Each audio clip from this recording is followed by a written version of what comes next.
Tripura Sundari Ma Amba Daya Sagari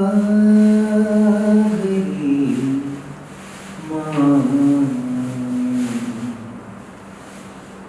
Tripura Sundari Ma Amba Daya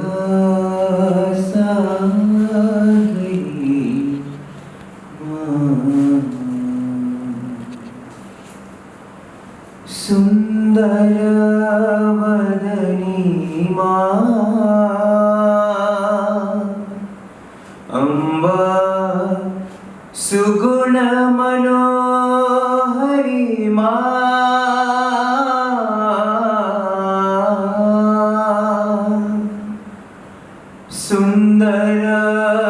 Sundaravadani Ma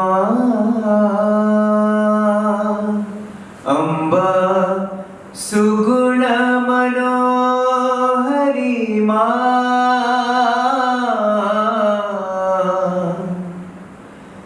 Jaya Jaga Janani Ma Amba Jagato Dharini Ma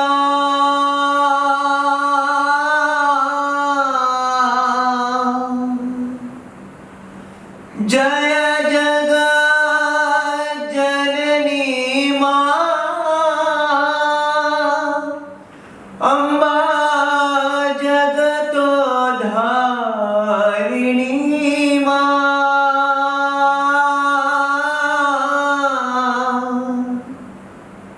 Pariti Nivasini Ma Amba Papa Vimochani Ma Puttaparthi Nivasini Ma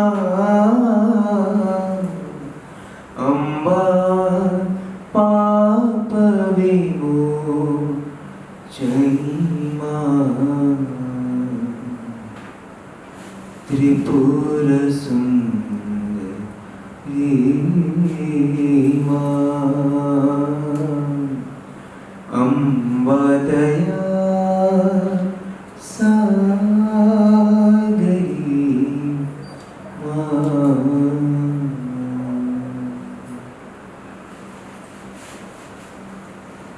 I offer my grateful and prayerful salutations at the lotus feet of the Divine Mother, the most beloved Mother Sai.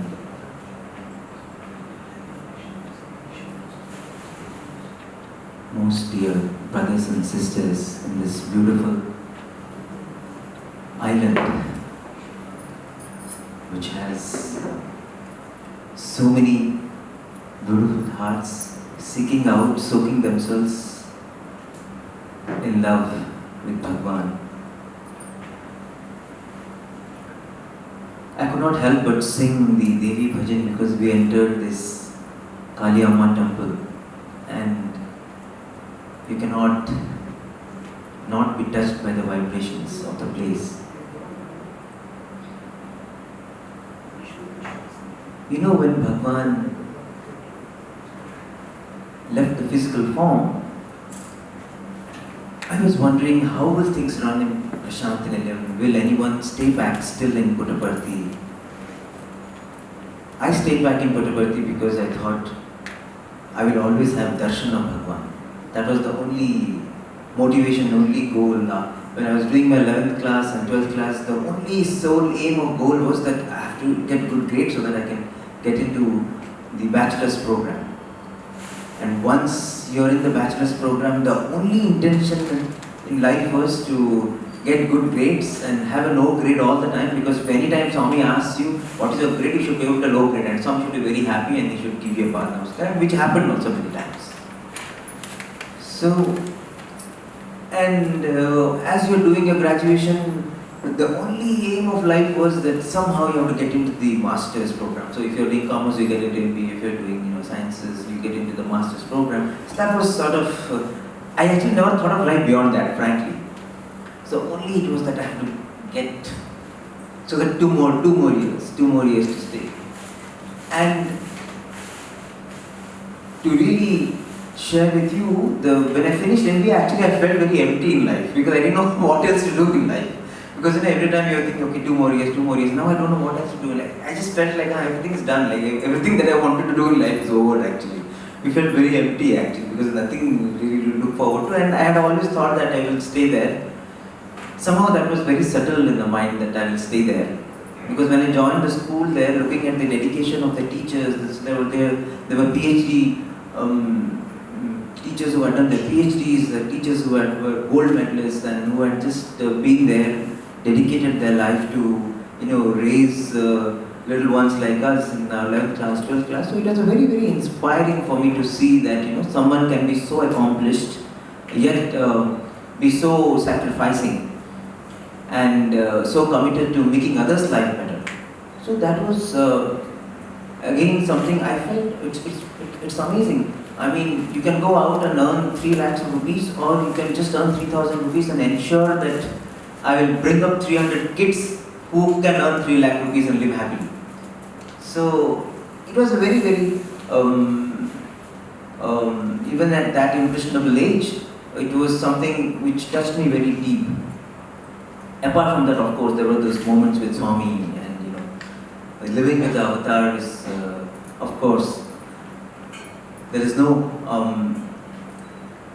description of what he can do to you in a moment. What would perhaps take you 10 janmas to achieve, just staying with Swami, he would perhaps just do it in one day in 10 minutes or 10 seconds. And that is the power of being in the physical presence of the avatar. So I can understand the motivation of someone like me wanting to stay back in Puttaparthi.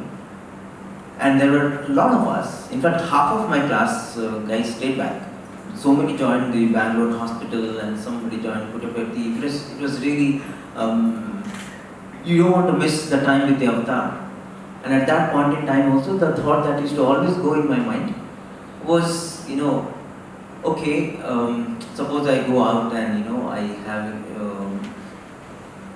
a good position and all that. So I would always think, okay, suppose I went out, okay, 10 years probably I will be some assistant vice president or vice president in some corporate firm, and I would have had this and this.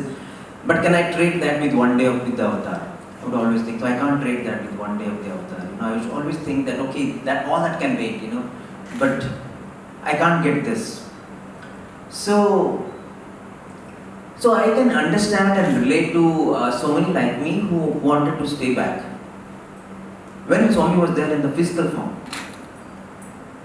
And even though towards the last phase of Bhagwan's earthly sojourn, it was not like what you had dreamt before, like every day Swami would be doing something, every day Swami would be materializing something, or he would be talking to you, he would be calling you for an interview. It was like that when I joined, like every day you didn't know something amazing was happening. Every day was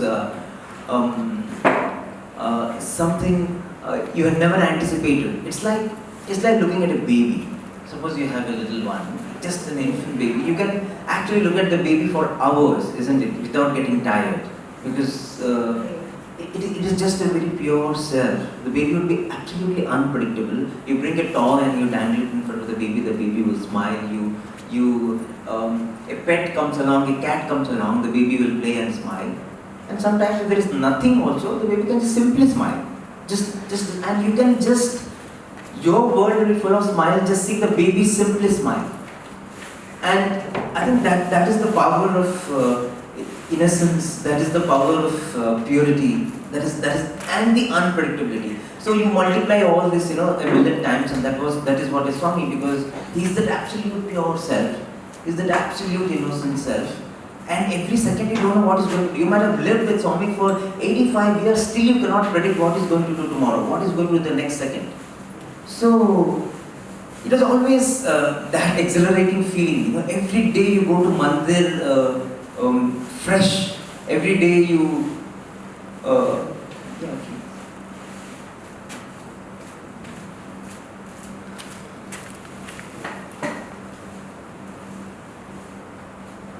And any time anything can happen. I remember once it was a Christmas day, and Christmas day was the hostel anniversary day. So, we thought, okay, we'll just ask Swami, casually, Swami, come to hostel, Swami, come to hostel, Swami.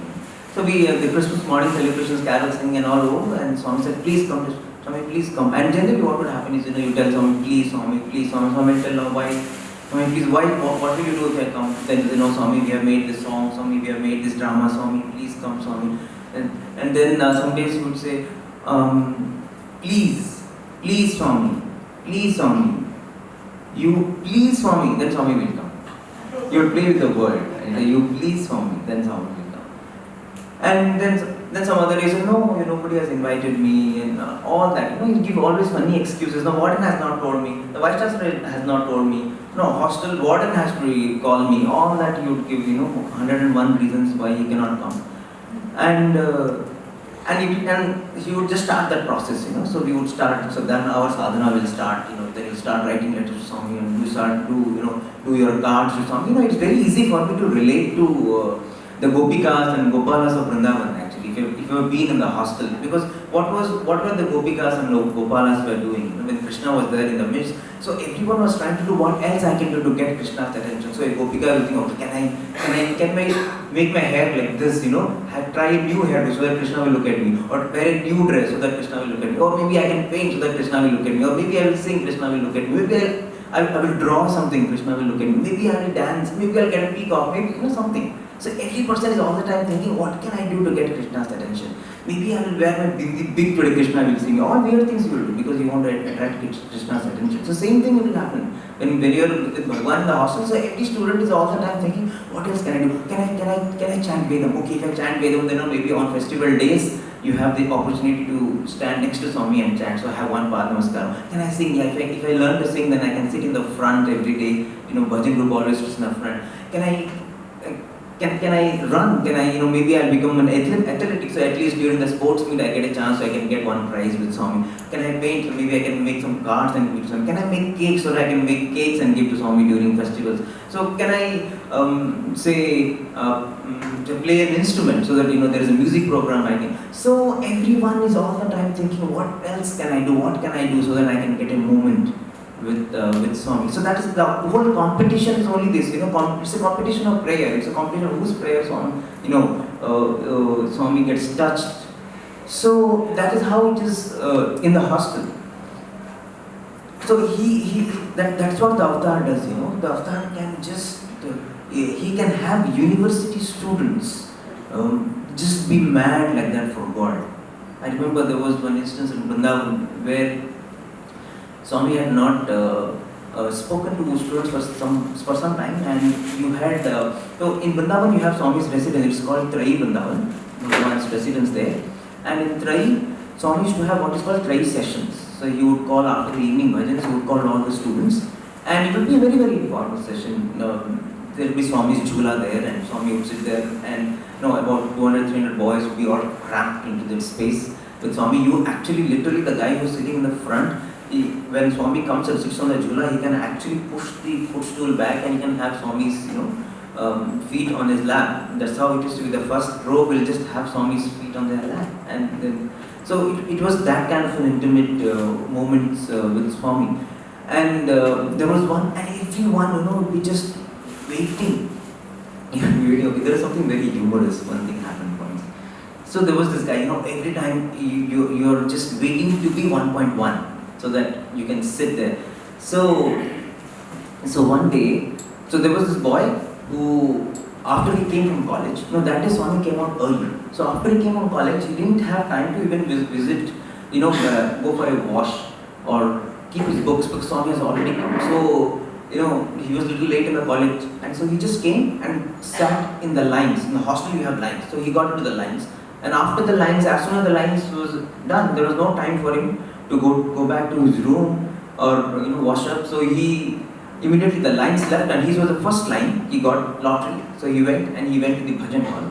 So the Sai Ramesh hall, So he was sitting there in the first row.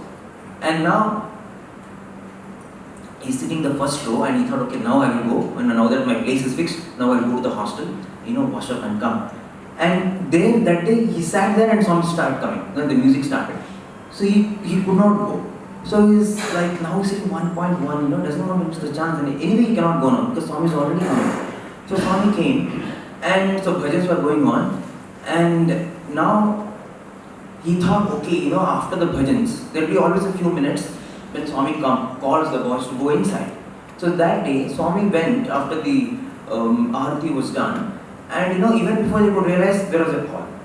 So now he's rushing to Trai Vrindavan, and he's sitting now 1.1. He's got this chance, but he could not actually visit the restroom. He was sitting there, and now Swami came, and he has got this chance actually to sit, have Bhagwan's feet on his lap. But, he wanted to visit the restroom. And you can imagine, you've got the most cherished moment in your life and you're feeling the most uncomfortable that day. You're not able to concentrate because, and he's feeling so odd there. He's sitting there and he's putting, and his feet started shaking there and Swami is sitting there and suddenly Swami looks at the warden and says, "You didn't get that blue file I told you to get. You did not get that blue file." So what is it? Which blue file? How can you forget? Every time I told you to get that blue file, it is in the warden's office. I sent you this. Hey boy, I told you go and get that blue file. So this fellow got up and he ran to the hostel and and he relieved himself and then he went to the warden's office and the warden's office was locked. He didn't know. He really thought definitely it's the blue file. And so which blue file, where, in which office? So he was just searching for it, and and he came back. And he came back, he's afraid what is going to happen because Swami sent him with an errand to get the blue file, and he's completely he's taken out of the blue. He's in his blues trying to figure out what is happening. And the warden also is in blues actually. Because the warden never misses anything, what Swami would have told. And here is one occasion Swami is telling me, what is this, you forget, I asked you to do things. And so this fellow comes back and now says, oh God, yeah, what, I lost the chance to sit in the front today. All this has to happen only today. And I was sitting in the first row. And then as he came and sheepishly he was standing in the entrance of the Trai Vrindavan and Swami said, hey boy, come. Swami told, come, sit, Swami told. So you didn't get the blue file? No, Swami, doesn't matter, this warden keeps forgetting, no problem. there was another occasion on similar lines. Another occasion, boys were sitting in the Prashanti Mandir. In those days, there should be a lot of birds, the pigeons. Even now if you're going Nagar Sankirtan, you'll be filled with, the birds chirping in the morning and all that. So it was, and in the earlier days, I remember when I joined, you didn't even have that canopy now what you have. Later on, you had that canopy to cover the mandir. And I remember I would every day take books to mandir, but I would never open the books because one thing is, you will have darshan. And that darshan experience itself, something you can just keep thinking. And I would just look, because if you sit there in the front, you can see the whole facade of the mandir. In those days, it used to be open. And just looking at the beauty of the mandir and the intricacies, how the tongue of the lion will go into the trunk of the elephant and all that. Looking at all these beautiful angels, designs and flowers and lotuses, and every day I would look at something and I would be lost actually. And then meanwhile Swami will come. One interview over and Swami will come out and you go around. So in those days you did not have the canopy and there would be these birds, there would be these pigeons and all these birds. So one day Swami was going and then Swami told this boy, Swami looked up and Swami told this boy, be careful. Okay, so he didn't really understand. And so Swami walked a few steps and then even before this fellow realized, patak, it fell. Okay, there was a bird dropping. There's a bird dropping and Swami is telling him, be careful. And then only then he realized, oh my God. So what does he not know? Where is he and where is he not? Many times we think we are in charge of our lives. We think we are self-made. I have my intelligence. That I have struggled to build this company. I have studied for 5 years and it's because of my effort that I have become what I am. We think we are self-made, but the truth is we are made by the self. We are made absolutely by the self. And until you realize that, God will keep hitting you. Until this realization, this obvious thing of the universe sort of gets instilled in you. There was this boy who actually later had a chance to serve Swami, helping during darshan, taking letters and all that. So this boy did his engineering in IIT, and he's a civil engineer. He finished his IIT. It was the last year, and the normal trajectory for anyone who does IIT, you go to IIMs, and that's how you are set. And he had this option, because he had also known Swami, so he had this option, should I, do MBA in Swami's university. So it's a very difficult choice. Yeah, Swami is important, spend time with the avatar, all that is fine. So should I do my MBA there, or, go to IIMs, and maybe later on we'll see, we'll have darshan. So he was constantly not able to decide whether Sri Satyasai Institute of Higher Learning or Indian Institute of Management. And that night Swami comes in his dream, and Swami says, you will not get IIMs. You will not clear that entrance.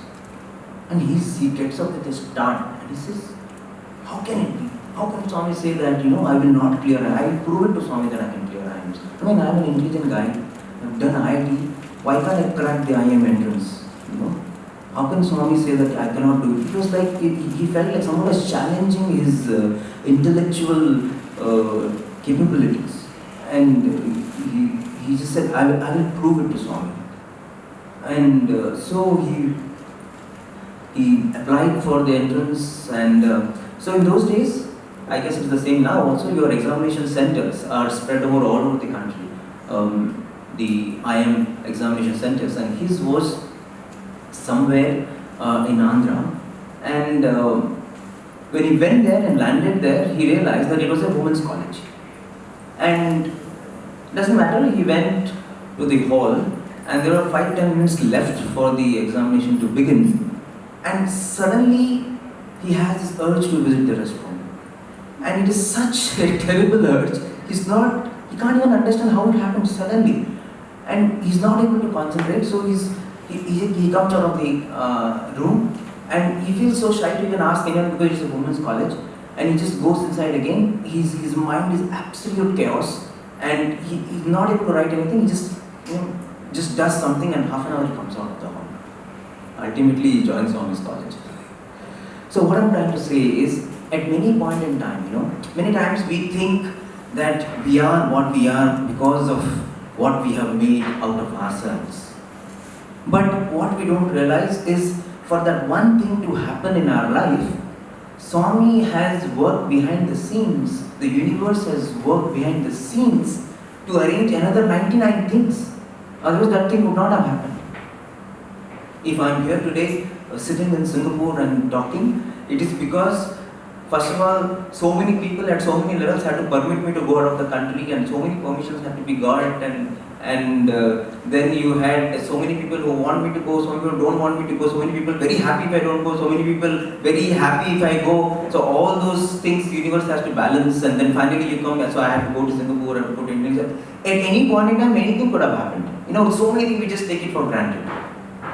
But anything, as small as I would have sprained my ankle and probably missed a flight, anything could have happened at any point in time for us to not make it to what we are. So we forget to look at, we forget to take every instance of our life with gratitude. We take it for granted, and whenever we take things for granted, just like it happened with this boy, when you take it for granted, then Swami ensures that attitude of gratitude gets instilled in you. So first step is to appreciate the obvious, to know the obvious. And the obvious fact is, we are not self-made, we are made by the self. And once you are in that space, then you feel that, I have to give some priority to that self, because I am not self-made. Someone is there making me, someone is there who is a controller of my life. Then you feel that, okay, I have to give that person some priority in my life. So we feel, we have to give that person some priority. But I am currently studying, and I have a lot of things to. Let me finish my education. Let me just complete my masters, and then I will give time to Swami. So we think, yeah, God is important, yes, but God is a priority, below everything else. Because I have so many other important things to do. I have to look after my parents, I have to look after my education, I have to look after my career. Who will do all these things? So yes, I will give time to God, but it's there, and it's very at a comfortable level. So we think that it's okay, okay, maybe once a month, half an hour, okay, maybe that's all I can manage now. So I know of one doctor from the UK who wanted to serve Swami. So he thought that he will, the last 6 years of Swami's earthly sojourn, he will move from UK and serve in the Vrindavan ashram, in Bangalore ashram, as a neurosurgeon. So he did not come to Swami for many years. He said, let me just finish all my work, and let me save up and everything. And so he said, I will come to Bhagwan. The last 6 years of my life, I will serve as a doctor in Swami's hospital. So Swami's 89th year to 96th year, I will serve in Swami's hospital. So whole life, he did not do anything, thinking I will do it then. And today he feels most miserable. So if you postpone God in your life gets postponed.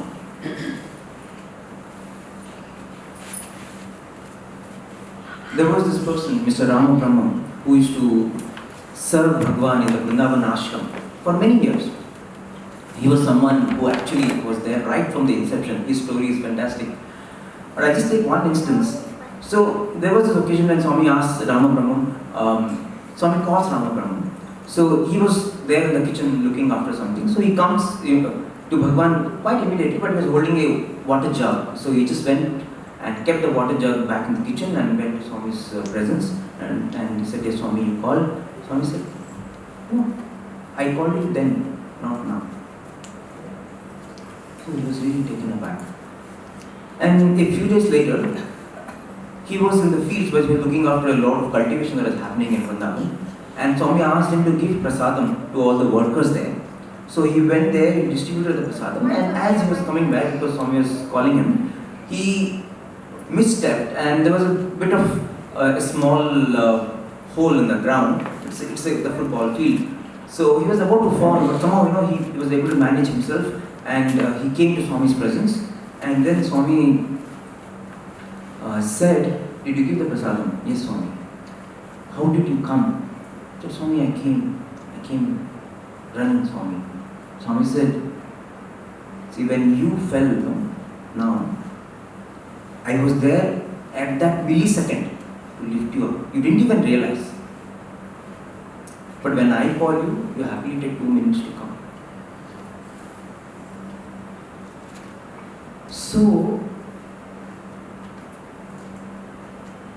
if we give priority 1 to God in our lives, then we will become priority 1 for God also. But the truth of the matter is, when you make God priority 1 in your life, you begin to realize that you are priority 1 for God. You are always priority 1 for God. So Rama Brahman, even if it took time, Swami was there. You are always priority 1 for God. But the thing is, the beauty is you begin to realize it. And then life becomes a celebration. Because then you don't have to be limited by your intelligence, by your competencies, by your capabilities. Because you know that there's someone higher holding. At every point in time, at the millisecond level, he is there to lift you up. So we are, many times, once we feel that God is there, God is a priority in our lives, but we feel okay, we will give, according to our comfort and discretion, give him some priority. And we come to realize that if I want to experience the joy of being priority 1 for God, then I have to also make him priority 1 in my life. So then God becomes not a priority below everything else, but God becomes a priority above everything else in my life. So I always think first Him. So again, Rama Brahmam. So he was, at that point in time, he got this wedding invitation. It was a grandchild's wedding, and it was in Guntur, and this was 15 days still away, and he gave this card to Swami. And Swami said, yes, you should go for the wedding. They all love you, your family will want you, and the grandchild also loves you so much, so you should go. He said, okay, Swami, whatever. And so this was 15 days away. So as the time approached to the date, it was 7 days away, and Swami didn't mention anything about it. So, so he was waiting, Swami will say something to go. So it was now just 3 days away, and it takes, in those days, at least it will take 2 days to go to Guntur via train from Bangalore. And so Swami doesn't say anything. So 1 day away, and now it's really impossible to reach Guntur for the wedding. Still Swami doesn't say anything. And just the day of the wedding, that morning, Swami says, Ram, you didn't go for the wedding? He said, Swami, if you really wanted me to go, you would have told me. If you have not told me, I'm perfectly fine. Most of us, what we would have done, Swami, he actually has blessed me that I have to go for the wedding, and they're all waiting. So, 1 week before only we'll tell you. Swami said, which day I book the ticket, Swami? So, should I book this ticket or should I book that ticket? We want to finalize our plans and everything, Maybe Swami might be very busy, he might forget, So, so even if you have 3 days left, so today I'll definitely stand, get attention. If you come out, Swami has not spoken to me, wait for him after the bhajan section. Swami, I have to go to me, 3 days it will take me train. Say, can I go, Swami? So I said, okay, get prasadam, get saris from Swami, and I will take all the day, 100 things we will plan, We'll think, I have to go, Swami has told, and I have to be there. So Swami will definitely not remember, he has told me, so I just better remind Swami, So we will think 100 things. But Ram Brahma, what is faith? Fearlessly, always I trust Him. Faith. Fearlessly, always I trust Him. So he had absolute faith. If Swami has told me, fine. If he says no. What big difference does it make? It can be my grandson's wedding, it could be anything. For me, God is priority one. And then Swami calls all the devotees and says, see, that is my true devotee. Swami says that morning, that is my true devotee. When the Vice President of India, B.D. Jatti, this was sometime in the 80s, he had come to see Swami in Vrindavan Ashram. And so Ram Brahma was the caretaker of the Vrindavan Ashram. And it was in the evening. And Swami had already retired. And the Vice President has come along with his whole group. And he says that I have to see Swami now. It is a urgent matter of national importance and I have to see Swami. But Ram Brahma says, see, Swami has already retired. I cannot disturb Swami. He says, no, yeah, it's the Vice President of the country. What are you talking? So you can be anybody. How does it matter? So he says, Swami has retired and I have no instruction from him to allow anyone. If he has retired, he has retired. And he says, you understand what will happen to you? You understand the implications? I said, yeah, I understand. What is the big deal? At the most, Swami can get angry with you. Why can't you understand that? You can't do this. So okay, if Swami gets angry, it's fine. But I am following his instructions. If he asks me to go, I will go. So everybody is like helpless in front of him. Like, I'm not able to convince him that this is such an important person. You can't do this. He says, okay, what is the solution? This solution. You sit there under that tree. They used to have that Sairam tree in those days. It was called Sairam shed. Sit there, you chant Sairam, Sairam. You want the Vice President to sit there and chant Sairam, Sairam. He says, yeah, that's what everyone does. So what is the big deal? If you want Swami, you have to chant Sairam, Sairam. If Swami wants, he will respond. I will not disturb Swami. So, they literally have to do that. They went to the Sairam shed and they started chanting Sairam, Sairam. And after a few minutes, after 15-20 minutes, Swami himself comes down. Swami himself comes down, calls down Brahma, says, call back. So, see, if you are someone, if you had thought that no, this is a very important thing, I have to inform Swami, Swami will not know, How will Swami know? So I just retired, how will Swami know? So you go, you knock, okay? And probably Swami will come, and Swami would have blessed also, possibly, But Swami is only reflection, reaction to Swami. If you think that Swami will not know, I have to inform Swami, he will pretend that he does not know.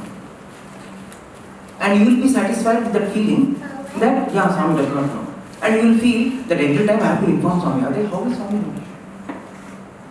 So I have seen that Swami is always how you think him to be. He is just that cosmic consciousness. So that is why, how much ever we try to understand, we cannot understand, because the same situation. Today I have made a card, and in the card, perhaps I have drawn, say, perhaps a donkey and a bull, okay, in the card, and I have put some flowers around it. And I go to Swami and I show the card to Swami, and Swami dismisses it, Swami doesn't like it. Then you'll think, I think we should never do donkey and a bull together, because donkey and bull, I think they're bad luck. I think Swami doesn't like donkey and bull together, So maybe you should do donkey separately, Durnaputta separately, and do the bull separately and the donkey separately. So maybe don't put these flowers, you'll think, okay? And after 4-5 years, there's another fellow who would come, another boy would come, and he said, I like both donkey and bull. I want to make a donkey bull card for Swami. So he will make another, if you know, I like this. Why will Swami not like? So he will make a donkey and a bull, and he will put these flowers, and he will go to Swami. And Swami will look at that, and Swami will appreciate that, and he will talk to him for 5 minutes and 10 minutes and bless him, Padamaskaram, maybe give him a chain. Then he'll feel, oh wow, see, Swami likes donkey and a bull. These people, who told you donkey and bull Swami doesn't like? Just telling cock and bull stories actually. So everything that you think is what you are, he will keep changing, because that outside is not important for him. What is important is that inside of every person. So if he has to dismiss that donkey and bull so that this fellow's donkeyness and bullness goes, he will do that. So that is the reason why with Swami everything is only reaction, reflection, and it takes long time to actually get there, because he continuously keeps changing. He continuously only looks at every soul's growth, and we can't see that. So we only look at the externals, and then we all the time keep getting confused. Swami doesn't know this, Swami doesn't know this. So there was this guy, so there was, the discourse was over, and Swami asked this boy who went inside, what is that you have in your pocket? And so that was a Walkman. So Swami, he told, Walkman, so show me what it is. So he opened and, we shouted, okay, what does the Walkman do?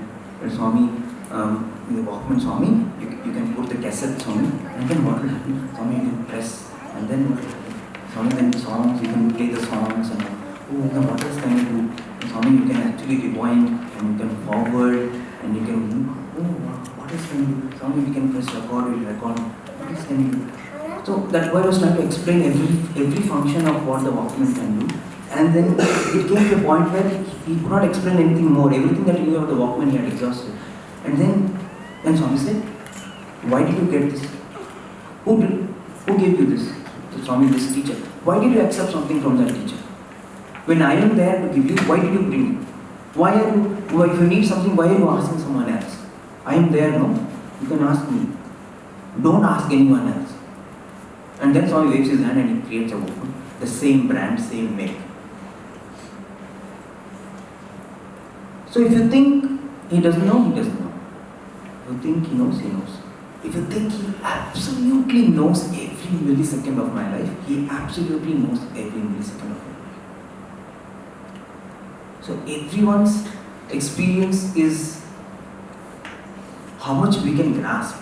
It's basically, just like Swami said, the sun's rays are there. It's like your, whether you are a silver tumbler or whether you are a tub or whether you are a big tank.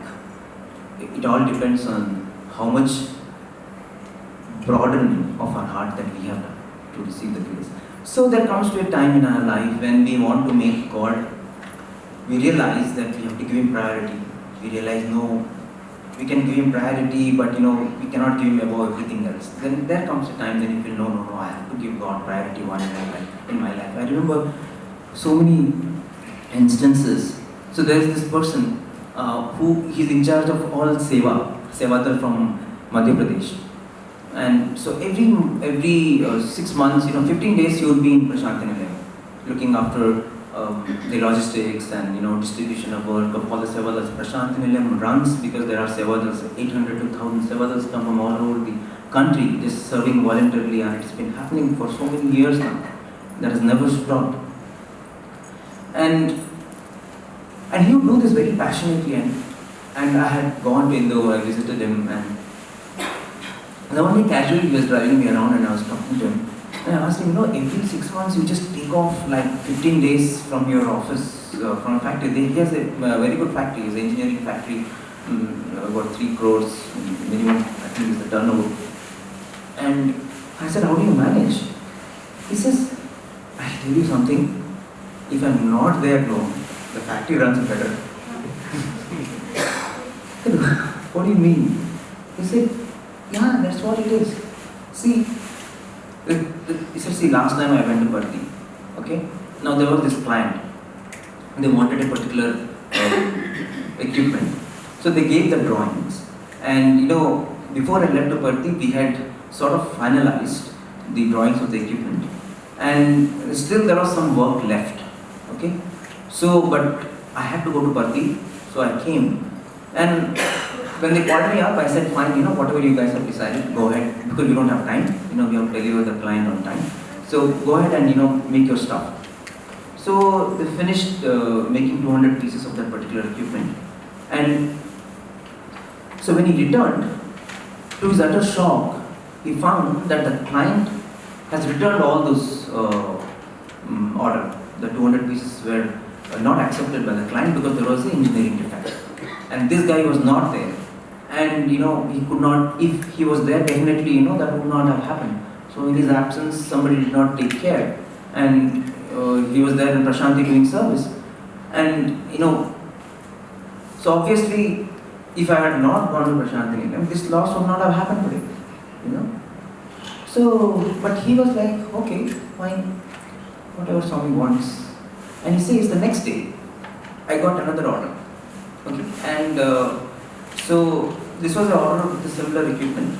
So we had discussions with the client, and we did the negotiation and everything, and the drawings were done. And we were just about to start the production, and then one guy comes and says, sir, but actually we have this product. Really?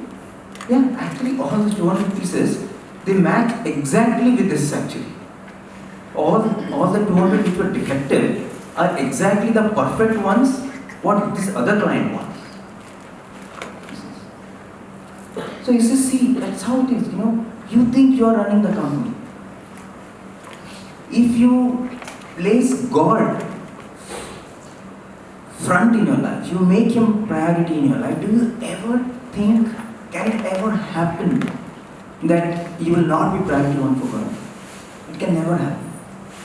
See, we think that, now I have this 5 years, it will take me 10 years to settle down, like 5 years education, then next 5 years I'll get a job, I will, settle down with my family and all that. So 10 years, is the time I need for myself to settle down and make my life. So what we don't realize is those 10 years is what we think we will need. But suppose you have someone who can just help you to settle down in just say 3 years. You will need 10 years with your limited intelligence and understanding and capabilities. What we don't realize is if we hold his hand, then that 10 years might be telescoped to just maybe 6 years. Why is it not happening? Because we think we are the ones who, we have to make our life. We have to settle down. We have to save up. We will have to think of the think of the future and plan and everything. But what we don't realize is he's the one, what you can do is nothing. As Bhagavan says, there is a palm tree and there is the shadow. So if you climb the shadow, you will never climb the tree. You're only climbing the shadow. But Swami says if you climb the tree, you're automatically climbing the shadow actually. And the shadow is the worldly achievements and the worldly attainments or whatever. But if you keep God, if you walk towards God, all these things are laddus. I mean, these are nothing. He will just make it happen just like that. I remember Sai Gita once, and Sai Gita used to stay with Bhagavan all the time. Till the time she was there, she would always follow Swami. And so one day Swami was going to Vrindavan. He just started going to Dr. Padmanabhan's house in Vrindavan. And Swami started off, Swami just started from the room, and there was this huge noise, this huge trumpet noise, because Sai Gita, she used to always know, she used to just know if Swami is going anywhere. She was so connected. And she started, screaming and all that. So Swami said, oh, Sai Gita is calling. So Swami went to Sai Gita. And the moment, Sai Gita saw Swami, she just, she would just take Swami, and Swami would be lost between her trunk and legs somewhere.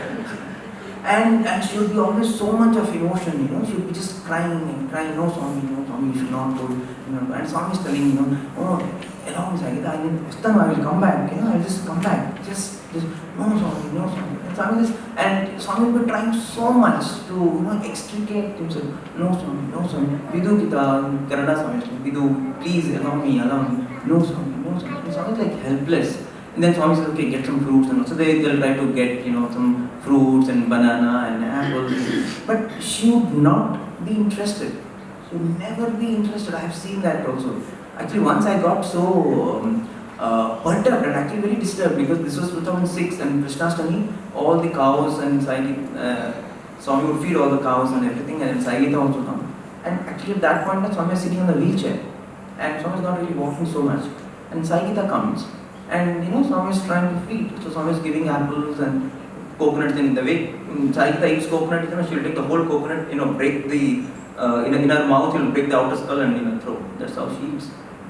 But Swami was giving the coconut and banana, but she was refusing. Her trunk was not holding it. Nothing, how disrespectful you can be here. What is this? Why can't you take? Swami is giving. Why can't you take? And she was like, no, refusing. I was very surprised. How can she do this? I can understand one cow is not doing that. But Sai Gita, why are you doing this? And then, ultimately, Swami had to hold the railing, and Swami had to get up, and Swami had to personally put the apple in her mouth. Only then she would take. And that is how it was right from her childhood. She would want that Swami feeds her. Never take anything in the trunk. And nobody else can do that. Anybody else, they have to eat in the trunk. But Swami has to feed her in her mouth. In fact, when she was in the Sai Gita shed, she would be so particular about silence that, if the Sevadals who are serving there in the Sai Gita shed, if any Sevadal also makes noise, she will pick up a twig and throw it. Silence. And whenever if suppose a new person has to, when a new mouth comes, she would not allow anyone to touch her. So even when Pedareddy, who looked after Sai Gita for so many years, when Pedareddy also came, so Sai Gita was not willing, not cooperating, not allow him to come here. Only when Pedareddy in the evening had darshan of Bhagavan and Swami blessed Pedareddy with vibhuti, after that she allowed. It's like, if you are not touched by God, you cannot touch me. Nobody can touch me unless you are touched by God. She was like that.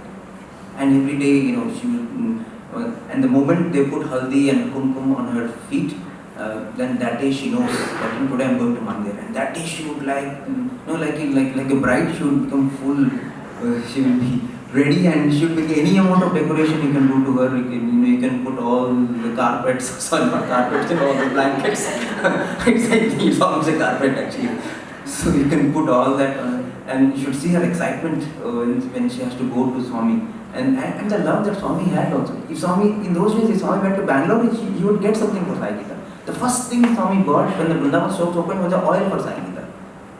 If Swami went to Bangalore, he'll bring some anklet for her, he will bring something for her, some garland for her.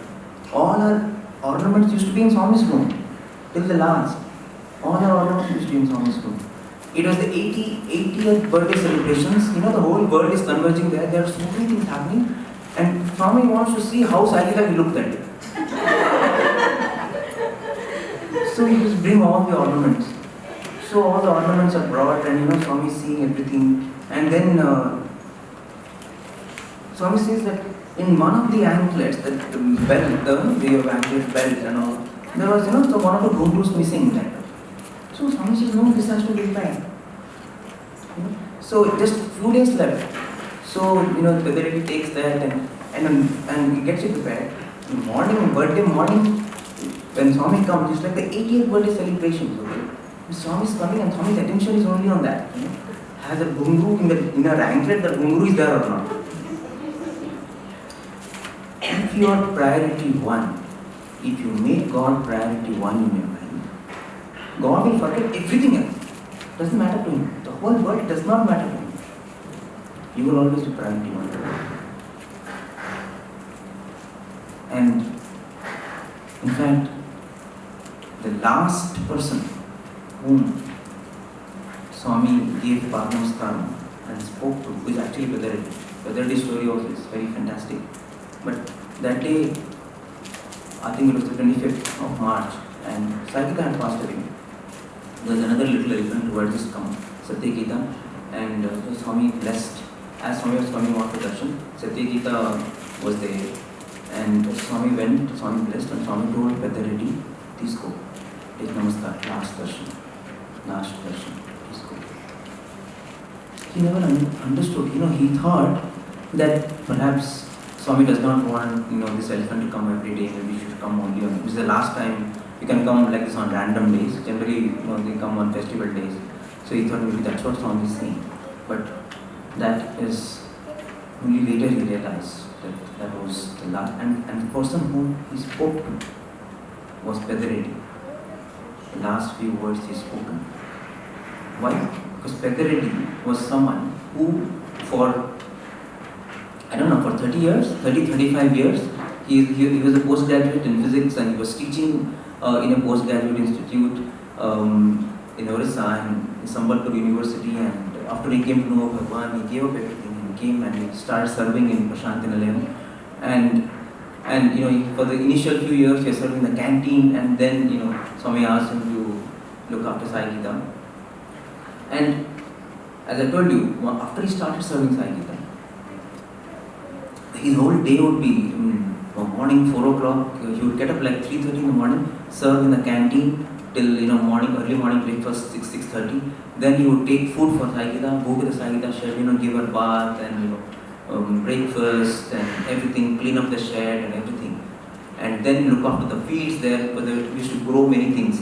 Swami used to be very particular about Sai Gita's food also, and many times, if the secretary of the ashram or someone came from that side where Sai Gita shed is, one would ask, are you giving her sugar cane leaves?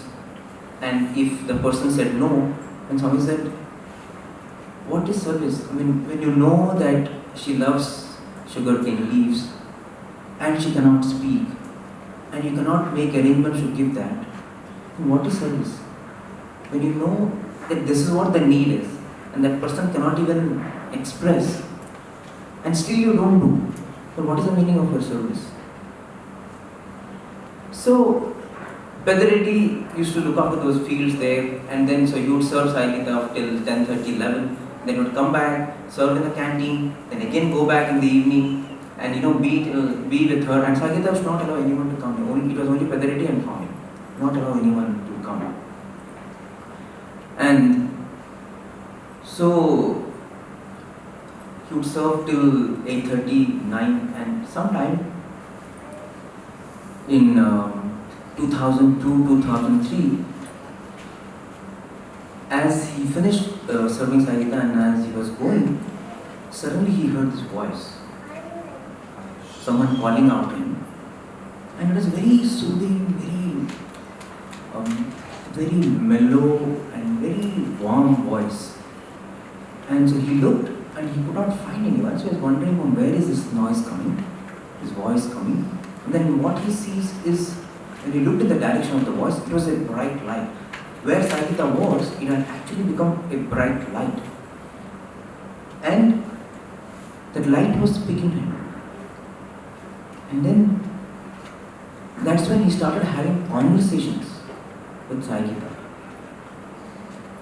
See, when you are that focused on something, you almost become one with Swami.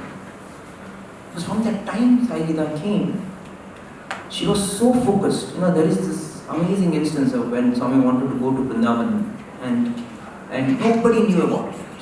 Absolutely nobody knew about Swami's travel plans. And so as Swami crosses the hostel, the Sai Gita shed was just opposite the hostel. And Sai Gita was always on the road. So she came and she, banged her trunk onto the car's bonnet. And Swami's car had to stop. And so Swami was trying to communicate something, and she was not moving even an inch. She was not moving even an inch. And then, finally Swami lowered the glass pane, and then she put his trunk inside and she started playing with Swami's hair, and she would be kissing Swami and all that. And then finally, Swami said, okay. And then someone got up, the driver got up, opened the door, and the moment the car door opened, Swami came out, and she immediately put her trunk onto Swami's feet. So she would, she would playfully lift Bhagwan's robe, and then she would be, and Swami kissing the feet of Bhagwan, and Swami would be there, caressing her and all that. So that would go on. Even then she was not moving. Swami was like, okay, I'm not going. And still she was not moving back. Still she was not giving space to Swami. And then Swami, put his hand on her face, and it was almost like there was a drop, there was a deep drop, which started as a drop and it became a stream. And there were tears, and all the tears were, flowing on Swami's hand and going down. And then Swami, his one handkerchief, Swami was cleaning her. And then finally, Swami says, okay, I'm not going. Okay, I'm going back. Okay, I'm going back to the ashram. So only then she moves back in. And then Swami looks at all the boys and says, see, I didn't tell anyone. Nobody knew. In those days there would be no security vehicle and all that. All that happened after 1993. Nobody knew that I am going to Bangalore today. But Sai Gita was not around. And Swami went back to the ashram. So there's nothing like my will, nothing like his will. There's only one will. There's only one only will. There's only one will. You become so much in sync with him that if anything you're thinking, it's because he has. You become absolutely in sync with the Lord. Nayana, Nayana me Sayo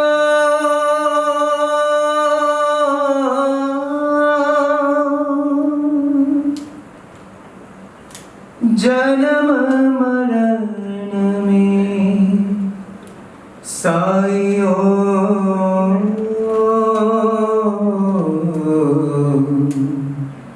Sayo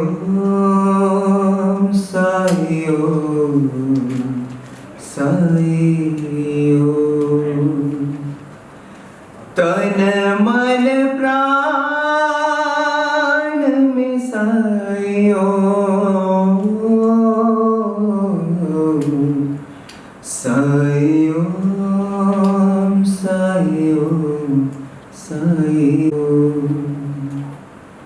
Shayan sapan me sayo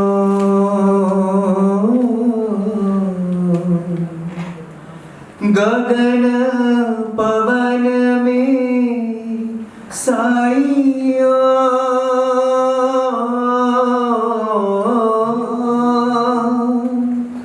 Gagana pavan mein Saiyo Shayan sapan mein Saiyo Nayana nayana mein Saiyo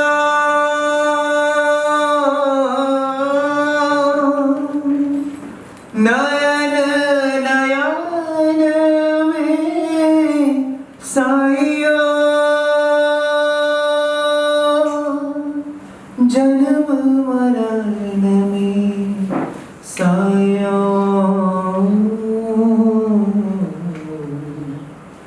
Janam maran mein Saiyo.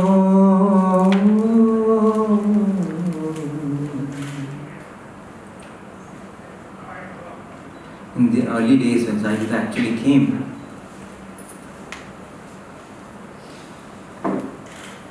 Swami had gone to this Mudumalai forest, and so they say that Swami, she has lost her parents, because in those days they used to have this way of trapping elephants. The elephant hunters would make huge pits on the ground and they covered it with dry grass, and they would beat the drum. It's called Kheda operation. And as the elephants gallop and run, they would sink into the ground. And so they had actually killed the parents of Sagita, and she went into that hole and she was trapped. And somehow someone rescued, and they brought her to Swami. And so Swami said, "No, I will take her." And Swami christens her, Sagita, and Swami brings. So she comes actually to Prashantarilam in a procession. Sort of, there are 4 or 5 sevadals who in a little truck behind Swami's car, and that's how she comes to Prashantarilam. And in those days, Swami, I remember, after she passed away, Swami broke down. Swami came to the auditorium, and he was like, you will never understand what love she had for me and how I raised her. And Swami said, I fed her milk, I fed her, I used to put honey on my palm and I used to give it to her, and she used to lick that, and that's how I brought her up. And it is not Vatsalyam, it is much, much more. You will never understand what she means for me. And then Swami brought her up, and Swami was, she would follow Swami everywhere. So she would go into the interview room. When it was very little, she would even go into Swami's car in those days, when it was very little. So she would follow Swami literally everywhere. And so Swami had her stay just next to his room, in the mandir, on the right side of the mandir. So where Swami's window is, just below that was Sagita Shell in those days. We're talking about 50s and 60s. And so all she had to do, if she needed anything, just look up. Look up and Swami immediately come down. And Swami will attend to her. And with time, when the crowd increased and they had to move her to a new location, so where currently the Ram Lakshman Sita statue is, so that's where a shed was constructed for her. And the engineer who constructed that shed, somehow he got his designs skewed. So he built that house, a little concrete structure, where the door of the house was facing east. Swami's mandir is north, and the door was facing east. And there was perhaps only a little window. So after Sagita went there, she felt so claustrophobic there, because she felt, I can't see Swami because the door was east and Swami's mandir is north. And so she went there in just a matter of 1 or 2 days. He just pulled that whole structure down. So what is the point of this house? I can't see Swami. Why do you build this? And Swami called the engineer, and Swami said, your mistake, it's not my mistake. You should use your intelligence. With what kind of house you make for her. So that is how she was. Anything that comes in the way between me and Swami, I will crash you. It will get demolished. That's it. Nothing comes between me and Swami. That's how she was. In fact, as the story goes, Of course, then after that, Swami had to move her to a different location where the current maintenance office is in Prashant Nilayam Ashram, if you have seen. That's where actually she had to be moved, with time because of crowd and all that. And she would go all the time waiting, her chance when she can go to Swami, when she can go to Swami. And there were so many occasions where eventually then she was moved from there to Gokulam. She was with the cows in Gokulam.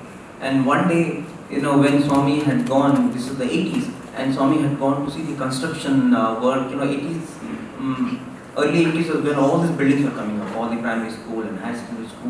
So, and they had made a sort of a bund for all the water from the hills to collect, so that the construction work can happen. So Swami used to go there to see the construction work. Swami was there behind where the primary school is, and Saigita was there, in the Gokulam. And the moment Swami came there, she just galloped from there, forgetting the stones there, the boulders there, the water, everything. She just hopped and went, and just waiting for Swami for that glimpse. And then you see that it would be a sight for the gods literally to see that love chemistry between Swami and Saigita. They would be just each other, they would be just hugging each other, and there's so many such occasions. In Vrindavan, in Prashant Nilayam, once when Swami came out of the he was traveling in front of the hostel, and Saigita Shari just opposite.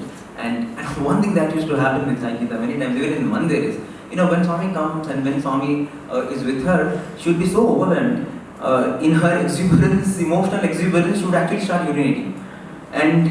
And what would happen is, many times it has happened. In Kulwanthal also, it would be like a river will flow actually there. And there is a slope there, So, but that would never bother Swami. Swami's robe would be wet. It would not bother Swami. And so similarly, there was this occasion when she came and she was right in front of the hostel. It was the tar road, hospital road. And she came and so she was with Swami, and she was so overwhelmed with emotion that she actually started urinating. And the whole thing, because the tar road, it's just bouncing back. And so all the boys moved back. The boys moved back. And but Swami's robe was completely wet. When Swami saw that, Swami said, if you take a cup of her urine, maybe you will get an iota of her devotion.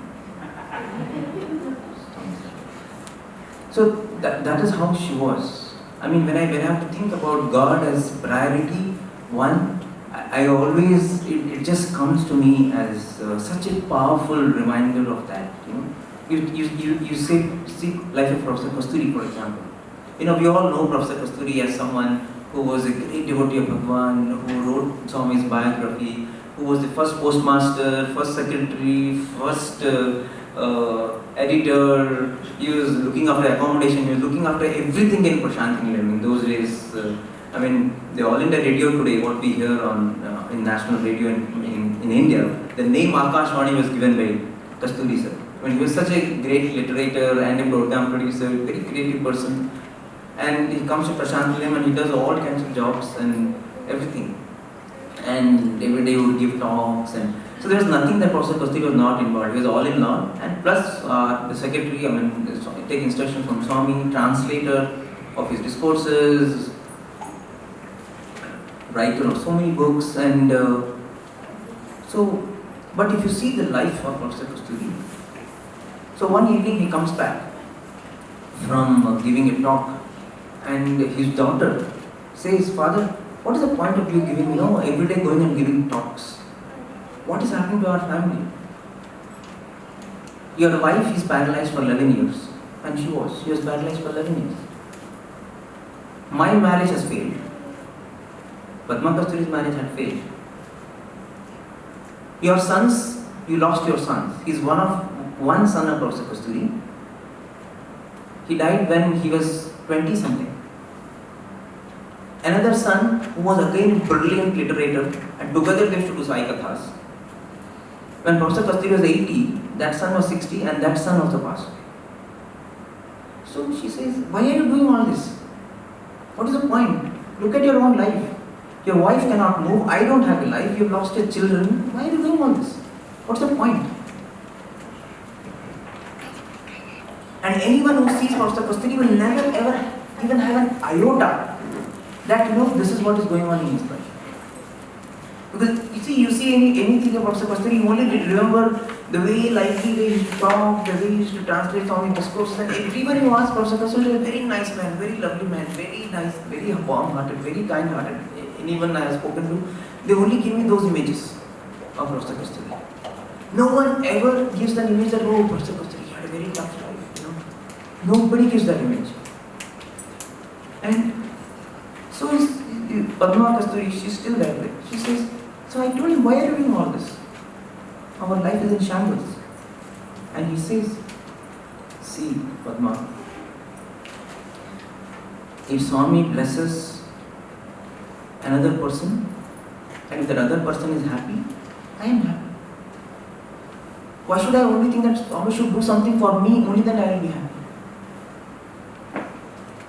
And how shallow is our faith? Why should I go and tell Swami? Does he not know? I will never go and tell Swami anything about myself. So till the end,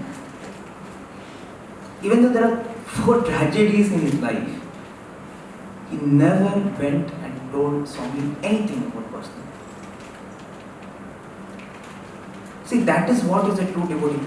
It's very easy when everything is happening in our life and we're like, thank you Swami, very good Swami. With your grace only my son has got promotion and my daughter has got a great marriage and everything has happened wonderfully. I have got very wonderful grandchildren. Thank you Swami. It's very easy to be, very easy to be very happy and everything's happening and thank Swami and say I'm a very good devotee, say I'm a very good devotee, so Swami has blessed me so much and all that. But when reverses happen in our life, can we also take that as Swami's prasad? Can we also take that with the same smile? That is when Swami says, you are my devotee. Even at that point in time, can I say, thank you Swami. It is only because of your grace that has happened. There is no other better way it could have happened.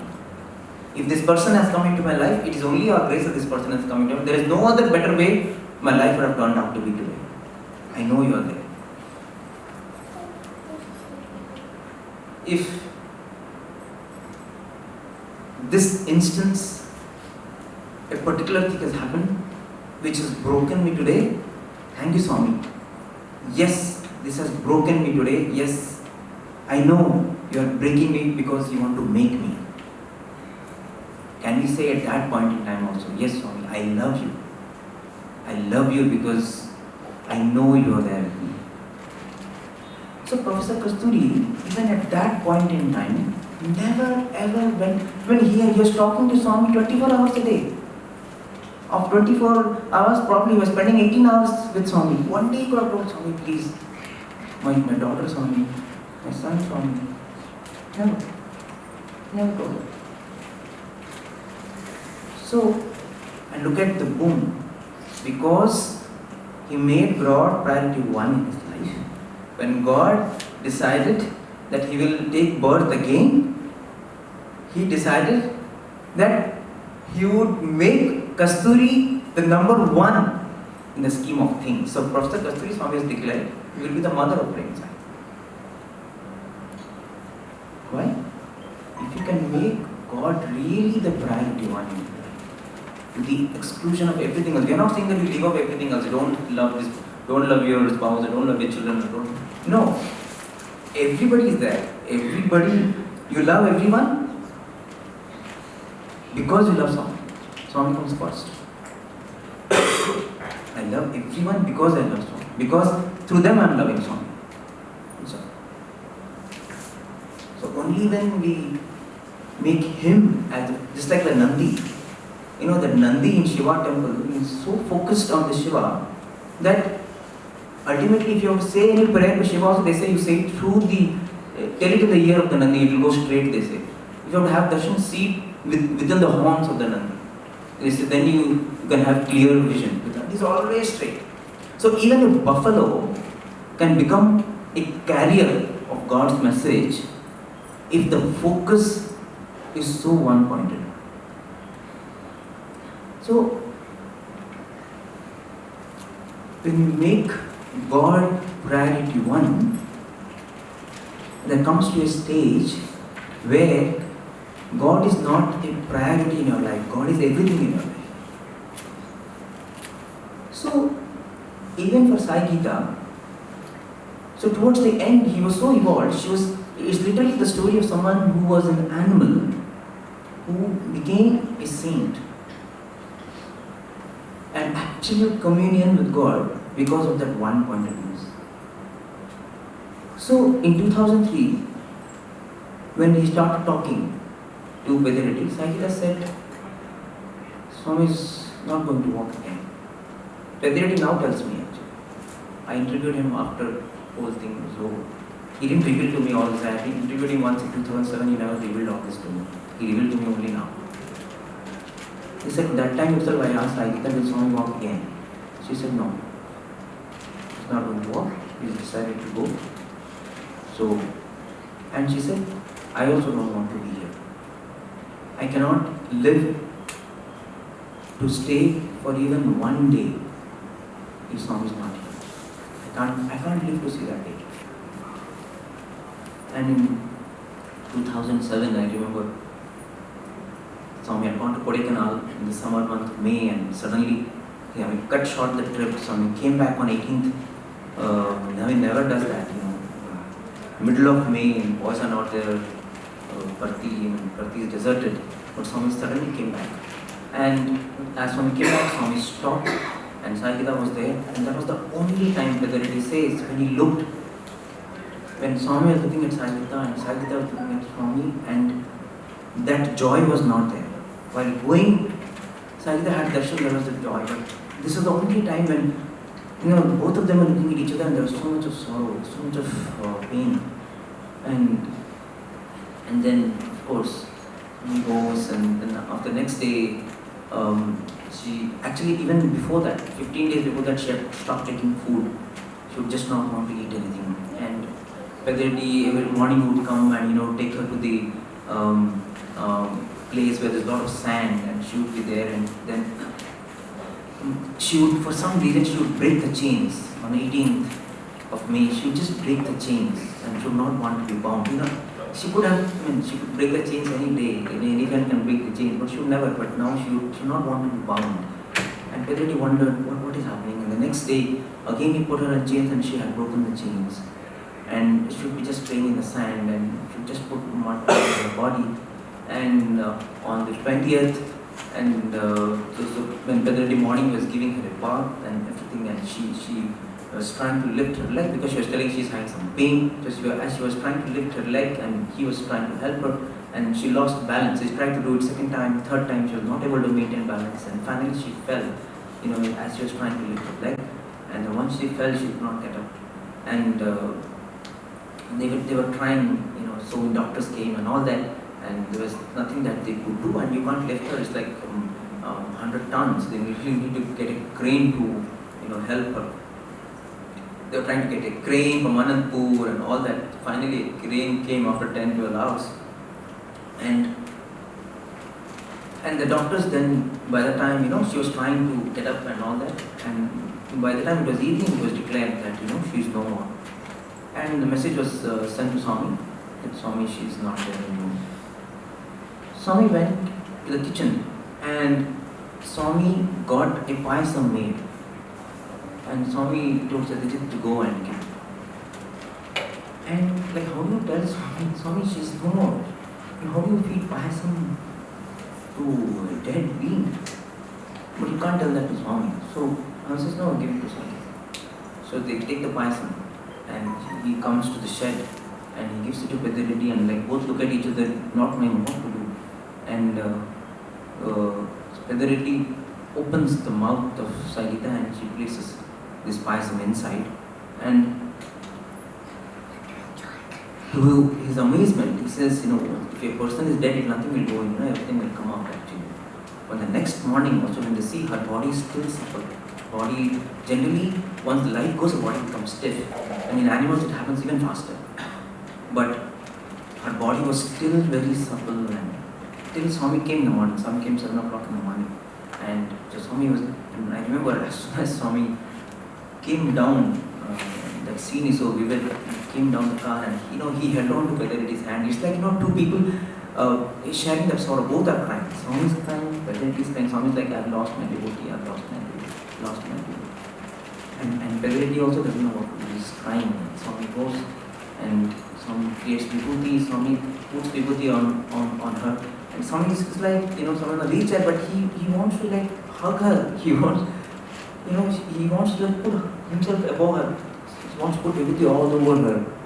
And then Swami falls and then Swami raises her right hand. And then Swami puts vibhuti. And Swami says, okay, go, Gita, go. And only after that she actually leaves. And then Swami stands there. It has never ever happened in the history of the SSE avatar where the avatar was there at the funeral of a devotee. It didn't happen even for Mother Ishwarama, Kasturi, no one.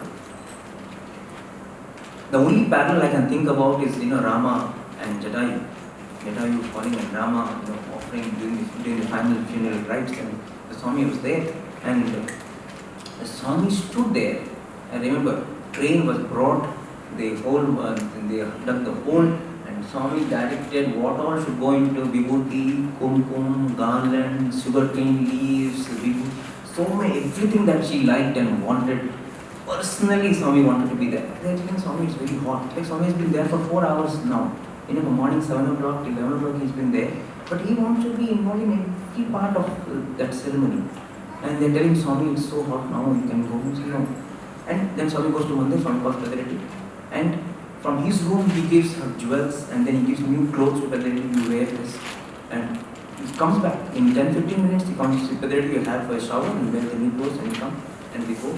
And then and Swami says her body should not be dragged. It should be only carefully lifted. So with a lot of care they lift and they place her inside. And there, again what has to be put on top of her, Swami personally supervises that. And then Swami, in the end, Swami wants all the trustees to place garlands. And until that moment, everything is fine. And then Aarti is done. It's like evening 6. It's like almost 8 to 10 hours Swami is there supervising that funeral. I never ever have seen anyone in the history of the SSE avatar. Not only that, on the 13th day, Swami comes. He wants to do all that. So 13th day, Swami does Narayana Seva for Sai Gita. So he gets fruits and everything, and he places it on the samadhi. He goes to the Gokulam and Swami serves the cows. So there's no extent to which the Lord can bend for you, become bound to you, if you are connected to Him with one pointed attention. If you have only Him as your focus, He can make the whole world out of focus for Him, but you will always be in focus for Him. And He will do any extent. He arrange the whole universe for you. And of course, then Veddarity later, and then after that Swami came to this. This happened in May. In June, Swami came to the Institute Auditorium, and only to the boys he spoke, and he broke down and he told about Sai Gita. And then Swami makes that statement. It was never publicized. It was only there in the video. Professor Anil Kumar also did not translate it because this is 2007. And Swami is telling she went because she does not want to be there if I am not there. Swami made that statement. And Professor Anil Kumar didn't know what to translate, how to translate. And of course, in 2000, so this happened in 2007, and after that, Veddarity was looking after Sai Gita, says that she has told many things about the future of the ashram also, but I don't want to reveal all that. When I used to look at Veddarity, frankly to tell you, even though as a student, I used to feel, what is this person? What life it is here? You've done your physics masters and you were teaching, in a prestigious college, and now whole life you spent looking after an elephant. What is your life? I was thinking, I don't want such a miserable life here. What is this? And you never get any chance with Swami. In those days our mind was so chance-centric, Only if I get a photograph with Swami, if I'm doing anything, if I'm getting a photograph with Swami, if I'm getting a Padnamaskar with Swami, then only it is worth doing. Otherwise there is no point. What is the point? If you're going to Swami, you should get something from Swami. It was always like, what? The whole attitude is what can I get, not what can I give. Only later in life it comes, hello, for whatever you have got, you have not done nothing to receive what you have got. You should always keep thinking. In fact, Swami mentions in Prema Mind, when you do any service, you are already so much indebted. You are doing service only to repay those indebtedness. Forget doing something and earning any punya. Because the very fact that, where life has placed you, with whatever you are, you have to do service only for what you are already blessed with. Because we never realize what we are blessed with. There are 10 things in our life and 1 or 2 things is not proper, and we keep looking at only that 1 or 2 things. There are 9 things which are going great in your life. You should be grateful to God for all those 9 things which are going fantastic. We never think about that. There was this people, 4 friends who were having fun in a restaurant and they were talking and all that. And then one person gets up and says, I'll tell a joke. Okay, tell a joke. So he tells a joke, and everybody laughs and fantastic moment it is. And then they start talking, and after a while this person again gets up and he says, I'll tell a joke. Okay, tell a joke. So he starts and again he starts the joke, and it turns out to be that and the joke begins. It's like the first joke. It's the same. It's going on in the same lines. The half is over, and it's the same joke, and they think, okay, maybe now there'll be a new turn. So by the time the joke ends and it's the same joke. Like, earlier you were laughing and now the plastic smiles you give, And then as they're talking, after some time again he gets up and he says, I'll tell a joke. Hello, what are you doing? He says, no, I'll tell a joke. Okay. He tells a joke and again he tells the same irritating joke. Now it has become an irritating joke. And so you're almost about to hit him, why are you irritating? Why are you spoiling? Becoming a spoil sport, man. You're spoiling all the fun here. And then this fellow says, but this is what you do all the time in your life. What do you mean? Yeah. There's one thing, see, I'm telling a joke. It's something which will make you laugh. You don't want to rethink about it. But there is one thing in your life which is not good. You constantly only keep thinking only about that. You only keep thinking about 1 or 2 things. It has almost become many times almost a habit for us. Today we got up and there's nothing really major to worry about. Then we think, oh, my daughter, that time when she completed the exam, one subject she was not good. I don't know how that happened. That should not have happened actually. Actually, she is very good. There's nothing to think about, then we'll start worrying. Something we want to worry about. That 9 other things which are fantastic. We don't think about those things. We always want something which which we want to be in that, what should I say, ecstatic depression of worry. So it's like that. And because of that, there is more sorrow that comes into your life. For example, say there is a theft that has happened, in one part of the country. Okay, so this theft has happened, and so you read about it in the morning newspaper. That there is a theft that has happened, and it's a gruesome thing, and it's a very bad thing the way it has happened, and absolutely careless. And where has our country come to? The whole security in our country has gone to dots, and here people have become so careless, people have lost character, morality. You keep talking about it, and then you go to the office, you talk about it with your colleagues, you go on the lunch, with your spouse, you talk about it. When you come to dinner, children come home and you say, did you hear about the theft? And so the child will come up with his own stories of what he has heard. And the wife would have come up with his own stories of what she has heard, and meanwhile somebody will go and do some search. Even as you're talking, he will find out information from the iPad, and then he will add to the conversation. So whole day and in the night before you sleep, you still don't know about it, and then you want to do some more search, talk about it. Did it happen anywhere else in Singapore? How good or bad it is? What is the severity? What is the degree of this? Where was our country 10 years ago? And so we go on thinking about it in the night, and after 2 days, a theft happens in your neighborhood. How did this happen? How did a theft happen here? We were just talking about it. And the universe says, hello, This is what you wanted, right? So no, I didn't want it. But I got confused. You were talking about it all the time. No. I didn't want. But you were thinking about it all the time. Oh, you didn't want this? The universe, sorry, I got confused. You're all the time thinking about it. I thought that's what you want. So if you don't want that, why are you thinking about it? So same, the universe is like a huge mother. The universe is a very, very live thing. It's a very alive thing. If you don't want anything, why are we even spending our time and energy on it? We have one thing that is bothering us, so we keep thinking about it, and again we're attracting the negative. That's why Swami said, see, there is no point also being Sai devotees if we cannot be happy. We're absolutely useless. Being a Sai devotee and you cannot be happy, you cannot smile, you cannot be joyous. There's no point only of coming to the service. You might be a great singer, you might be a great, you're dedicating yourself to doing service, but what's the point? You're not getting anything out of it. I think the only way to distinguish a Sai devotee should be, you're a happy person. Why can't you not be happy? Because whenever you have a problem, you say, oh God, we have a problem. Now we should say, oh problem, we have a big God. We should say, oh God, I have a problem. I have a big problem. We should say, oh problem, I have a big God. And for that reason, I should always be happy. Because nothing will ever happen to me. I should know fearlessly always I trust Him, so nothing will happen to me. I should always be happy. And when people see me, they should feel, wow, how come this person is always happy? It's like Professor Kasturi, anything happens? No, Swami knows. He will look after it. So if we should be known as a people who can always happily smile, whatever. There could be a volcanic eruption in the family, but still I will smile.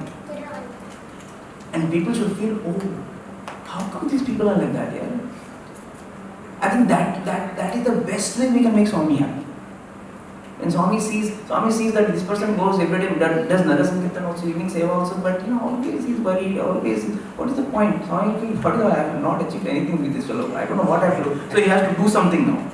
So he will he will want that. So he will have to do something so that you learn that lesson. It will be painful. When you have to teach, it will be painful. So I feel we should. That is the way to know whether I am a Sai devotee. Swami says how much bhakti you have. The measure of your bhakti is how much shanti you have in the heart. That is the measure of your bhakti. The measure of your bhakti is not how beautifully I can sing or how many sevas I have done or how many times I have gone to Prashant Nilayam or how many times my son has participated in the drama. Doesn't matter. What is the whole point? You've got some pictures, you've got some few people have come and appreciated you. Okay, great, fantastic. So what? If there is no shanti in your heart, there's no point of your bhakti only. Swami does not want that. If Swami wanted SSE organization to remove poverty in the world, he could have done that. He could have told, all of you go on a huge drive, go out to every village and serve and all that. He didn't want SSE organization to remove poverty or unemployment from the world. That was not the whole point only. If he wanted, he could have built that. If he wanted SSE organization to remove disease from the world, he could have started a drive, everywhere build cardiac hospitals. I don't want one single person in the world to have any heart ailment. He didn't want to do that. He built only one hospital, that's all. It's not going to remove all the diseases in the world. But every person who comes to him, he wanted that they should know that you can still smile with whatever happens in your life. You can still be at peace because you are connected to him. Peace is, please easily accept changes every time. I was thinking how to remember peace, so I just came up with this. PEACE, please easily accept changes every time. Whatever changes happen, just accept as His will. See, if you go to mandir and they give you prasadam, and the prasadam when you eat and then you realize, oh, the prasadam salt is little not the right amount, but you don't say anything, right? You just take it. It's okay, it's prasadam, we are told. Even if your child is there, you will not tell, prasadam, the salt is less or the spice is not. You don't even want the child to know actually. Even the child tries to say something else, you will change the topic. You don't want him to just say anything negative about the prasadam. It's mandir prasadam, just have it, whatever it is. So, if everything we take as a prasadam, we will not complain. Everything is prasadam. This relationship is a prasadam, this job is a prasadam, this person who I have met, that also is a prasadam, everything is a prasadam. Then I will not complain, this is salty, this also is prasadam. So with this prasadam, I will offer whatever I can offer. That will be my naivedyam to the Lord. So whatever has come to me is prasadam. Whatever I can do for Him, Is mind awakened? Then so if suppose what has come to you is saltless, tasteless. Suppose a relationship is you have, but that you're not happy with. It's tasteless. But still you look at Bhagwan and say, thank you so much. Thank you so much. You're into a job and you feel, no, this job is not what I like, But still say, no, thank you so much. This is what you're doing, I'm very happy so much. So imagine, if your son comes back, say from 4 years he was abroad studying and he just come back, and the mother, wants to prepare something, and I'll end with this time is running out.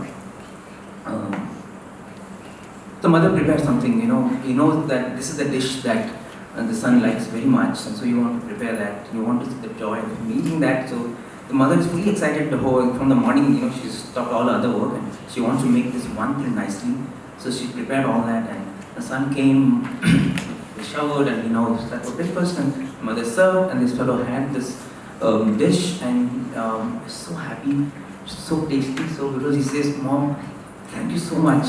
How do you make it? Every time you make it, you get the same taste. It's delicious. I can eat this like 10 times.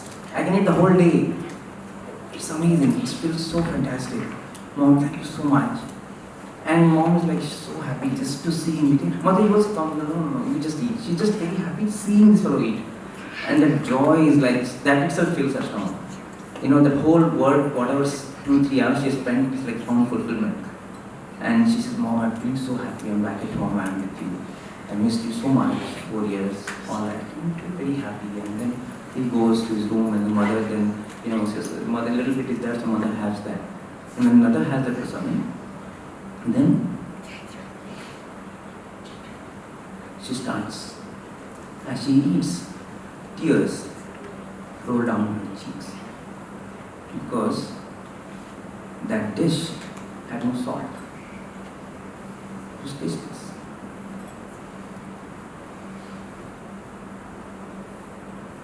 So imagine, what will the mother do next? Mother will think that, come what may, I will ensure that never ever, this happens to him. I will always ensure that, I'll put a checklist, I will do whatever, but I will never ever, because this fellow will not even tell me if it is not good. If you are someone, you come up to me and tell, Mom, what is this? You made a dish which is so tasteless. Then, okay, I will know what to do, but this fellow, whatever I give, he will only accept it with a smile and he will only praise me. So, I have to ensure that what I give is proper to him. I have to be behind, because this fellow is never going to ask, I know. He won't tell Mom, you make this for me, you do this for me. He'll just, no, whatever you make, it's delicious. I don't know how you make it, you're fantastic. So, I have to ensure that everything is fine. I have to go out of my way and see that, I give the best. I don't want at any point in time any compromise whenever this person is concerned. This fellow, I have to be behind him. I have to check what he wants. So it's the same, just multiply that 1,000,000 times. That's what is God. Because if you take whatever is given, because perhaps given all the circumstances and everything, that was the best thing that could have happened to you. We never know. We always look at something else and say, that could have happened, that person is living happily. If everybody, I just hope if everybody was really so happy, beautiful and cheerful as their Facebook profiles and their Facebook pictures show us to make us believe, right? If only everybody's life was so really happy. And I remember seeing that one video where this couple, they're fighting at the moment, and the way this husband wants to reduce the tension, selfie, so that moment they'll smile, and then again they'll fight, and then again they'll smile. So I think it's like that only our lives. For that selfie moment, we just want to look very nice and cheerful and beautiful, but after that, life is so difficult. I feel selfie culture is, faking smiles is selfie culture, but making smiles is self-culture. Can we make smiles? Can we make other person smile? Can we create smiles? And when can you create smiles? Only when you are smiling, right? Only a happy person can make other people happy. And a SSE organization should be a happy organization which is all the time busy only in creating smiles.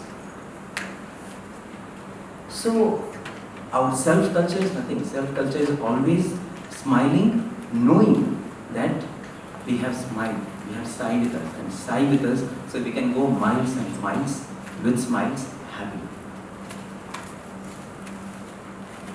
Anandamide, Paramanandamide, Brahmanandamide, Anandamide, Paramanandamide, Brahmanandamide, Satyamu Nityamu, Sai Baba Satyamu, Satyamu Nityamu, Sai Mahima Satyamu, Sai Sai Anaganu, Bhakti Manaku Kalugunu, Baba Baba Anaganu, Bhakti Manaku Kalugunu, Baba Baba Anandamide, Paramanandamide, Brahmanandamide, Nischayam, Nischayam, Mukti Manaku Nischayam, Nischayam, Nischayam, Mukti Manaku Nischayam. Definitely, definitely, we are going to be happy. Definitely, definitely, we are going to be happy. Nischam, Nischam, Satyam, Satyam, Sai Mahima Satyam, Nischayam, Nischayam, Mukti Manaku Nischayam, Baba Baba Enaganu, Mukti Manaku Kalugunu, Baba Baba Enaganu, Mukti Manaku Kalugunu. Chant Sai Sai, you will be happy. Chant Sai Sai, you will be happy. Baba Baba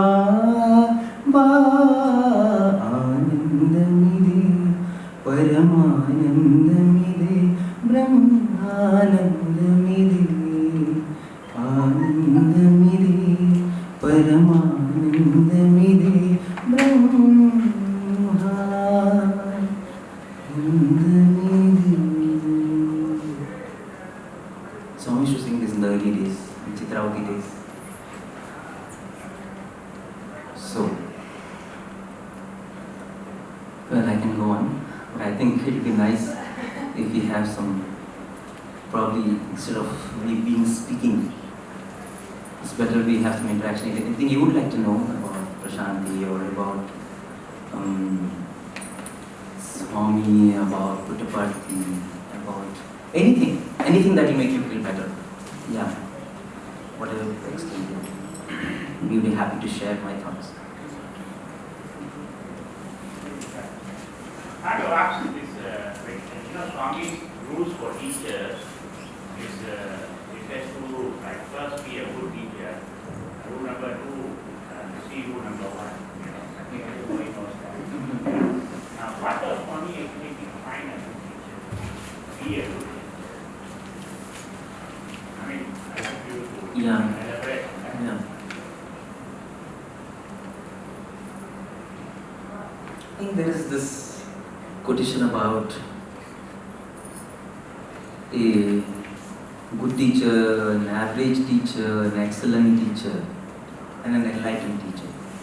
So the one who explains to you is, say, one who explains to you is an average teacher, One who teaches you is a good teacher, but the one who inspires you, he is an excellent teacher.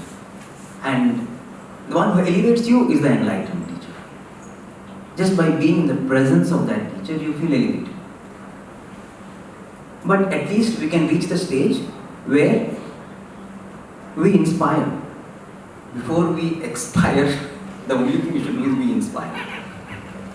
That's the only thing that perhaps is worth achieving in this world. We don't, and we don't know when we are going to expire. Okay? Let us not postpone our life. Because Swami is that divine photographer, he's all the time waiting, he will not tell you smile, cheese and all, he will not do all that. So you don't know when he's going to take. So you better be smiling. You want that, the only time you will get one selfie with him is that time, that moment, and you want to have a beautiful moment. That is the true selfie with the self, with a capital S. That is the true selfie you would want. And so for that, I think if the teacher can inspire, just like I was telling you, when I joined higher secondary school, so I put up a tea. They didn't have to tell me anything, just by looking at them, I felt, wow, I want to lead a life like that. I felt everybody goes out, does saying you'll go to a job and you'll earn money and settle down. What's the big thing I would have done in my life? I used to think at that point in time that there's nothing great I would have achieved in life, but there are millions of vice presidents and millions of managers and millions of presidents in companies. What is the big thing I would have done in my life? Just by being that.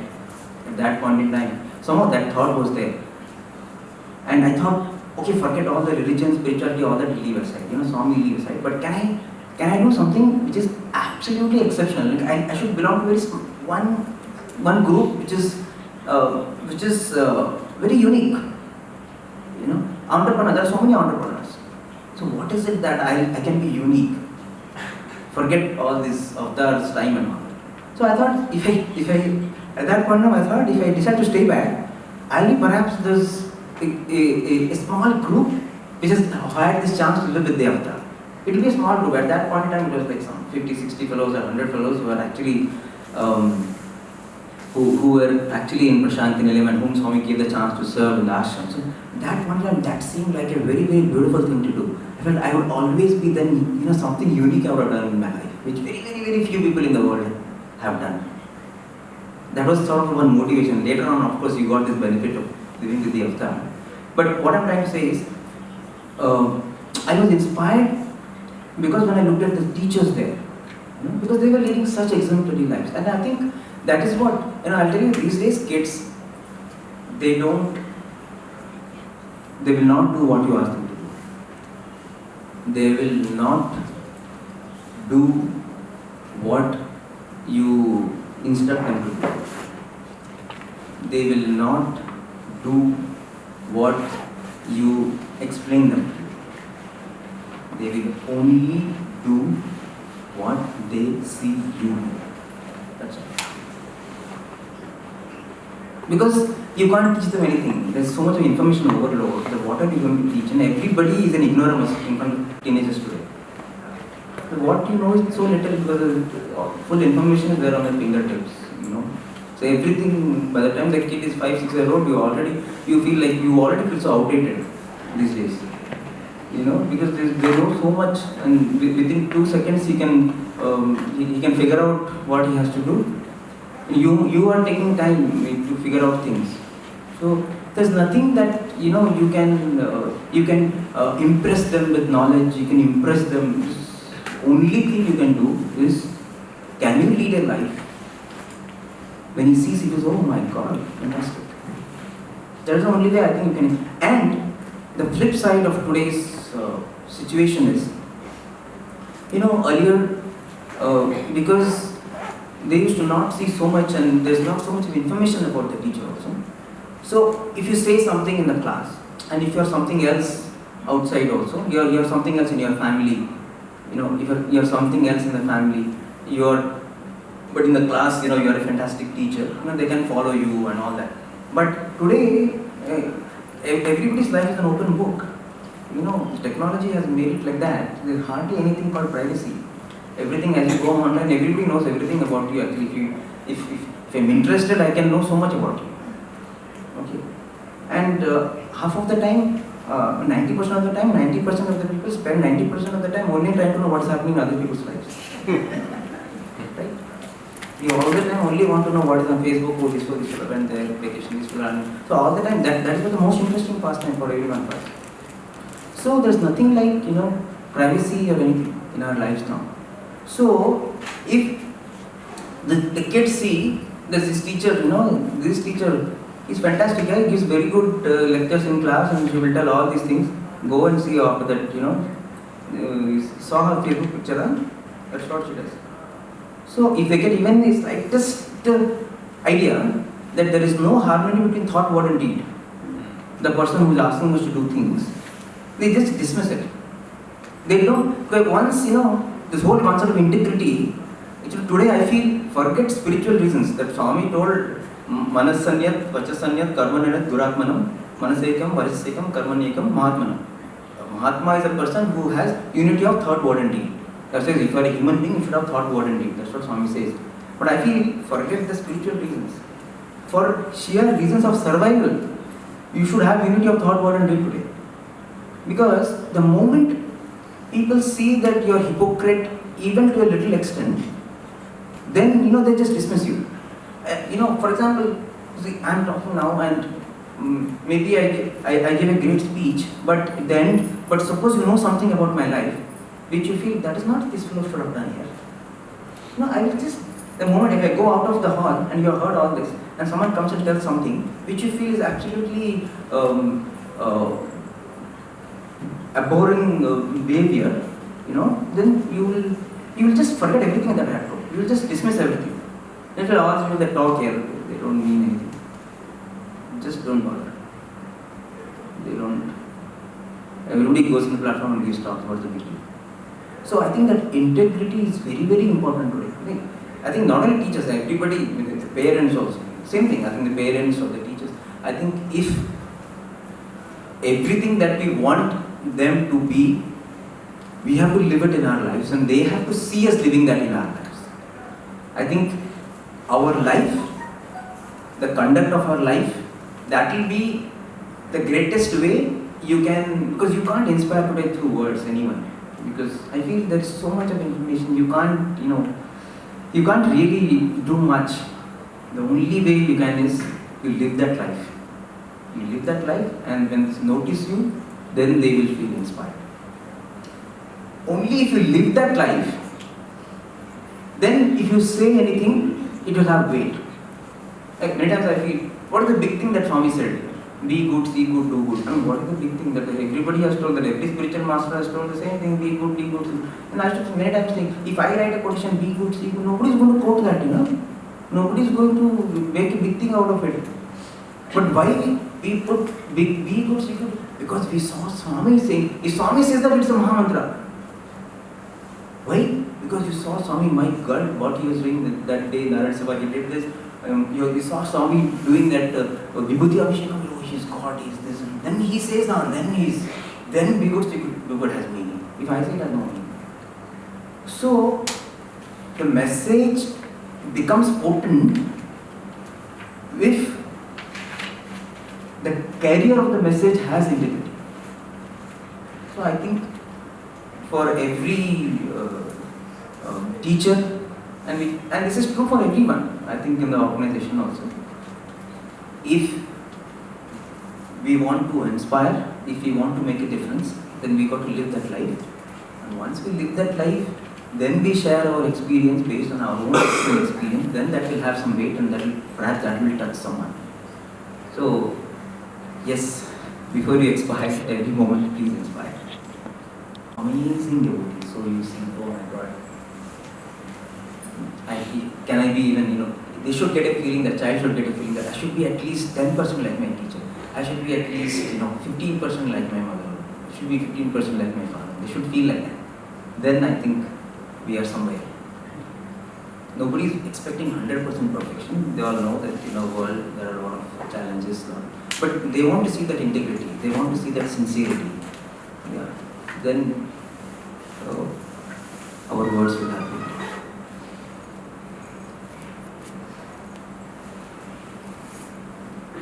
Yes. Anything else you would like to know about Bharti?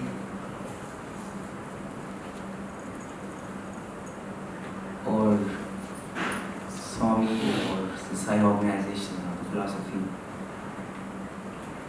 I have a question. Yeah, sure. Because because just now you spoke a lot about Sai Gita, and Yeah. from that we understood how much of attachment Swami had towards Sai Gita. But in his teaching, Swami has also talked about detachment. That one of the things that we need to have to understand our true self is to have detachment. So how do we reconcile this two in terms of what he has portrayed and when we compare it with what he has actually taught us in his teachings?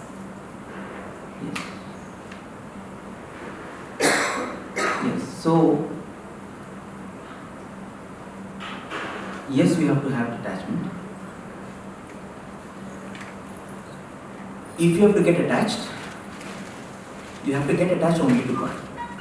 I feel the subtle art of happy living is you practice love in the world, but don't love the world. You've got to practice love in the world, but we don't love the world. What is happening today most of the time? We are using God to love the world. We should use the world to love God. Many times. You know, you want to buy this car, you want to have this person in your life, then suddenly you will find something, actually, you know what, when I was thinking about that, then this thing came and that thing came, you really want to buy that car, okay? And then you want to give it many times a divine halo to that whole thing, This is just divinely inspired. I'm not saying buying car is the wrong thing, I'm just giving an example. Many times, what we want to do in life, we try to give it a divine hue to it. We use God to love the world. But what we should do is, we should use the world to love God. So, yes, we should practice love in the world. Like for example, if I have to think, say, like, okay, when I came here for this trip when I went to Malaysia, so they told me that, you have to go to Malaysia and we will do your tickets, but you have to make your own arrangements for your visa. Okay, I said, okay, so where do I go for a visa? Put up I didn't know any travel agent. So I was just thinking what to do. I actually just prayed to something. And I thought something will work out, we'll see. And then this uncle calls, TGK uncle, who also was one of the speakers. So he calls up and he says, so are you making your preparations for this travel? I said, yes uncle, there's no problem. What about your visa? I said, uncle, I don't know. We'll work something. Don't worry. I will look after my travel agent is there across the whole world. My travel agent can do it. Just don't worry. Just leave everything. So I will look after everything. Full like double aware the blessing he gave me. I will look after everything. Don't worry anything. You don't worry. I was like, wow. He called me again and again. Just don't worry. I will just okay, uncle. Very nice. So. Don't worry, he didn't even wait for the Malaysian organization to do my tickets. He himself when he did the tickets, he did whatever visa charges, everything. But I will collect it from him. Don't worry, you don't ask him. I will get, okay, very nice. So now this has happened. Okay. So now I can think about it in two ways. I can think this TGK uncle, very resourceful person. Okay. So better to be in good books. See, tomorrow if I have to travel to another country also, all I have to do is just call Uncle TGK. His travel agent is there. This fellow, he even book up the tickets for me. It's a very, very nice contact to have. So, better to cultivate him properly. So, I can do it for two reasons. I can say, do it because I am a bit slightly opportunistic. And also, I can do it genuinely also. I feel with this uncle who came to my rescue. He came to my rescue this time and really is such a beautiful person. So, so I will start from next day onwards, I will start WhatsApp, good morning messages, good night messages, all that will start. Every day you want to keep him in good books and once in a while, suddenly you call him, how are you uncle? And he'll be like, oh wow. And all that will actually take time because every day I have to do this and now the uncle feels very nice and he is 80-year-old so he feels somebody like me is calling so he feels very happy then he will talk and the problem is once he starts talking he doesn't stop.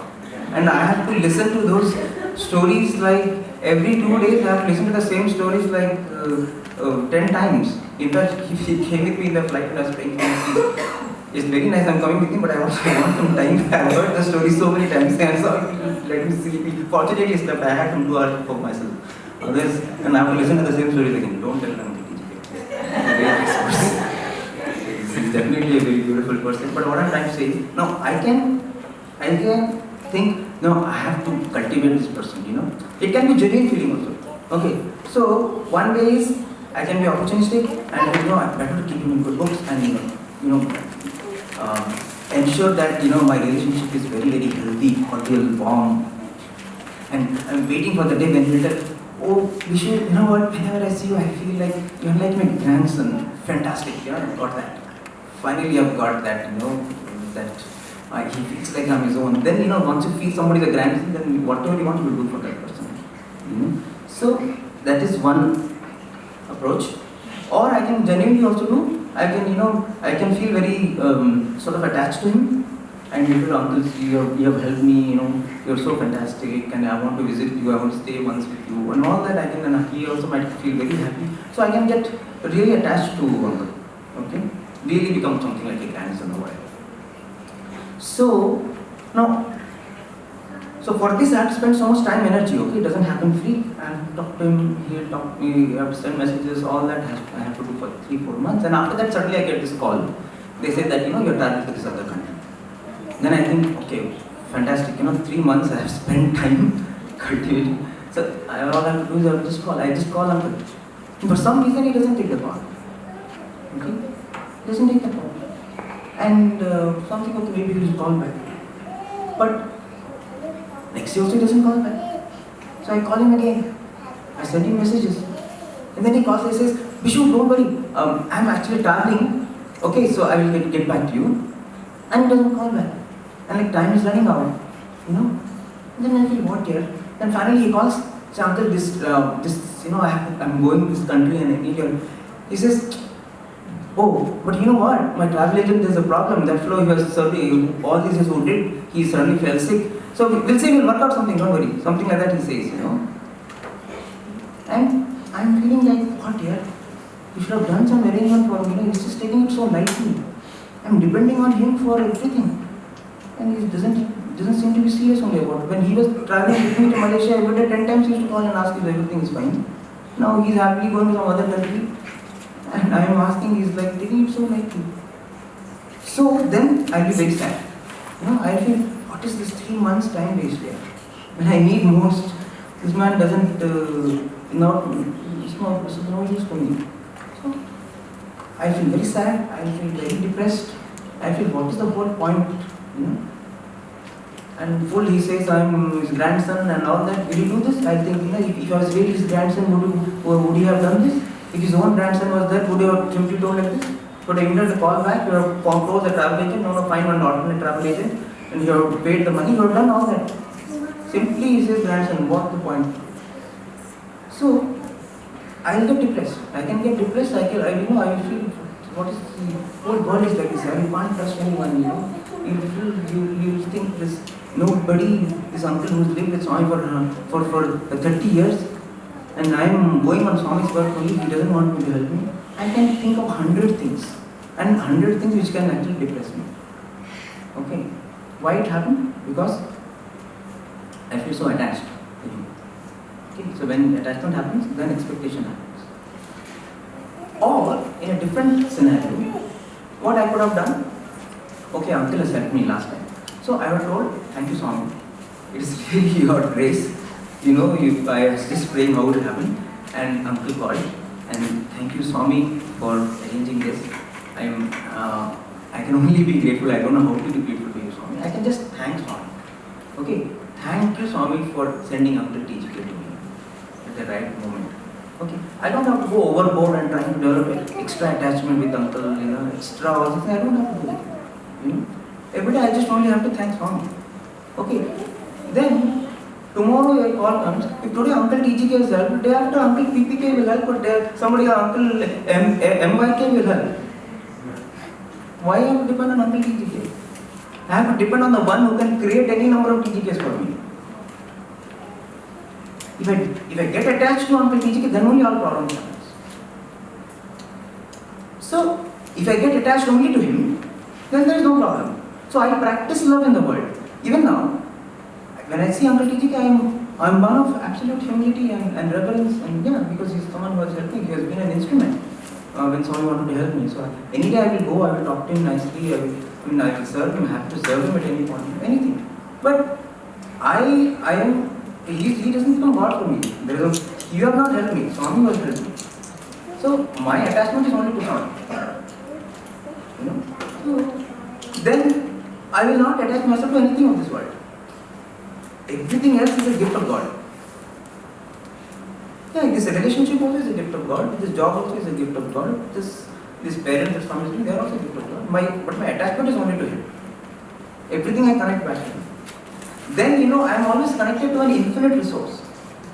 I am connected to something which is eternal, which doesn't change. Everything else changes in life. Every relationship I feel every relationship has a shelf life. After that point in time, it seems very nice. After that, every relationship also gets boring.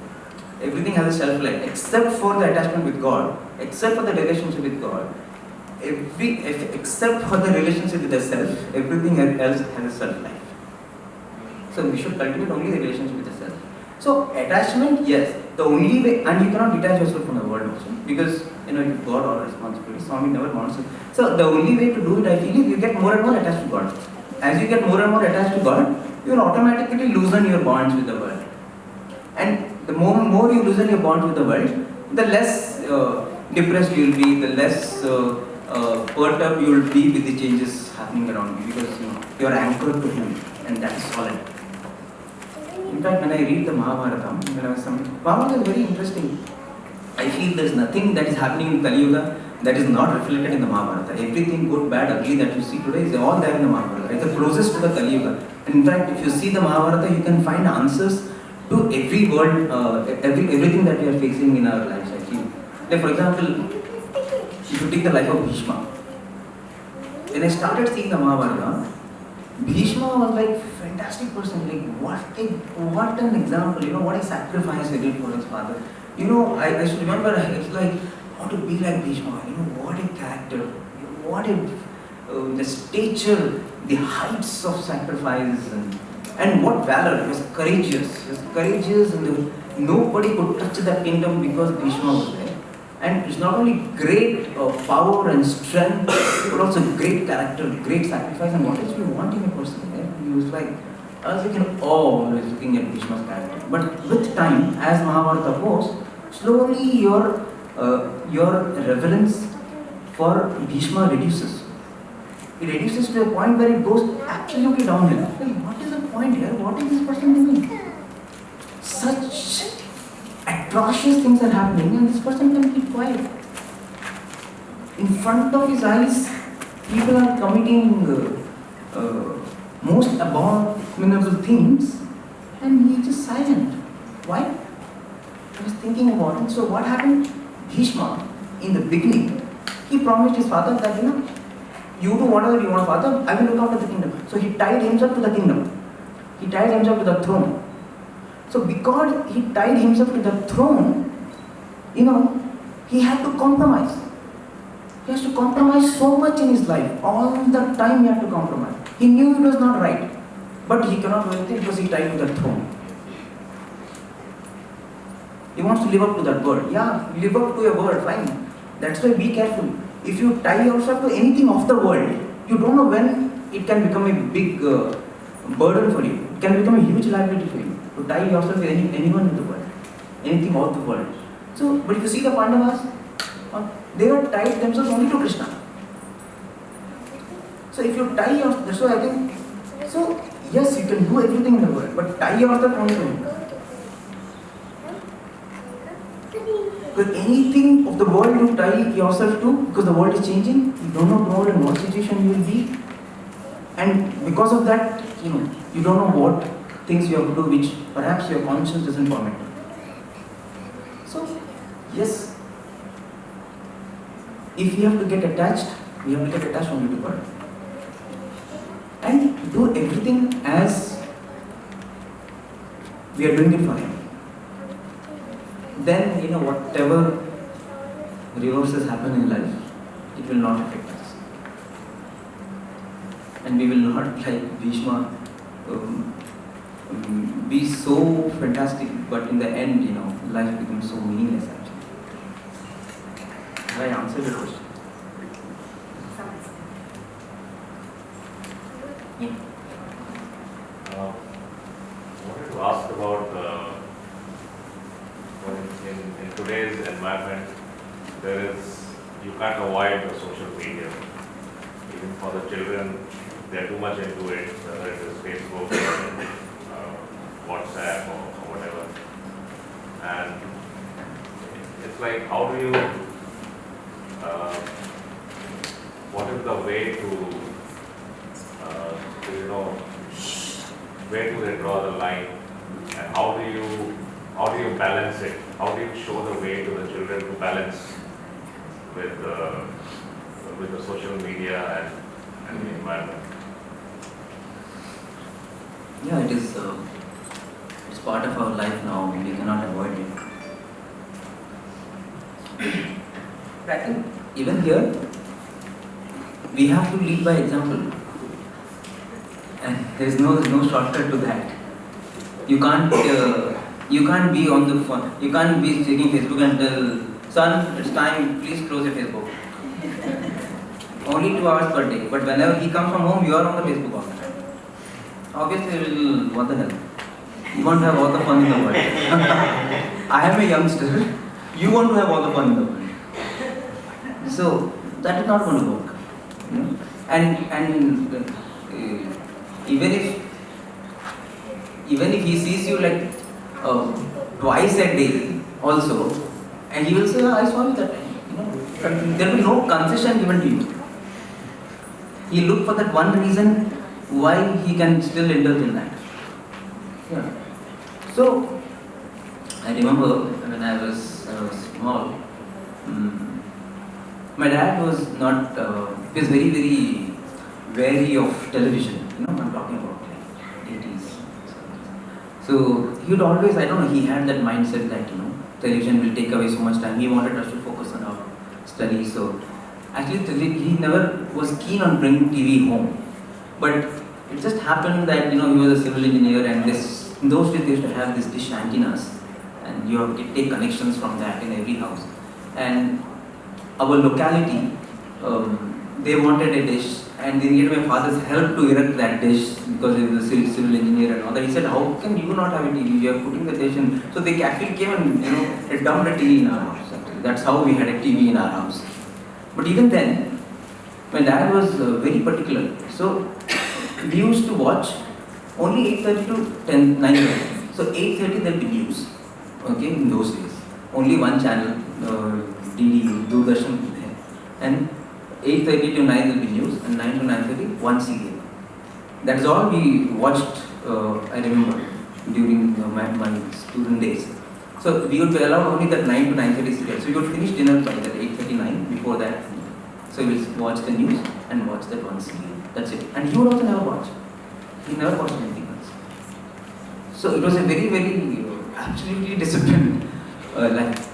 So if a dad tells me anything about discipline, I just can't question, because I've seen this person life. He leads such a disciplined life.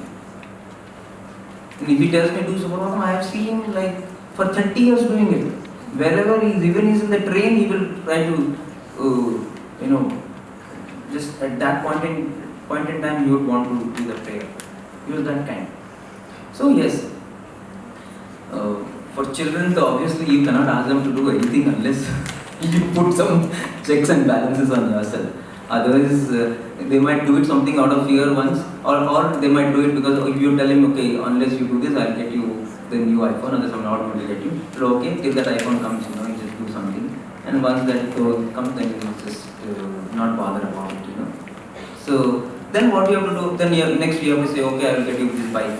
Okay, I will do this. So this demand will keep increasing. He knows. The kids, obviously, they know how to extract. So they'll tell, okay, I will keep quiet. Okay, I will not see Facebook for 5 days. But after that, you have to take me out on a vacation to Malaysia. Okay. fine. So that way nothing is actually getting installed. It's only a contract. It's just a business contract. So yes, there are a lot of distractions. I feel with time, of course, youngsters will realize, but that is going to take time. I feel a bit of a discipline is absolutely mandatory. So I know of families, for example, the devotee family in Bangalore.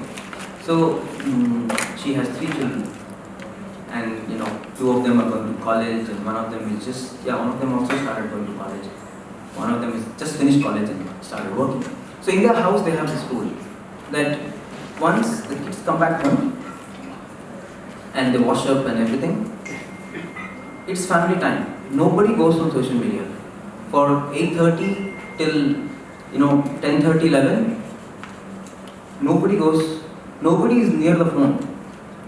Just keep the phones away. That is family time.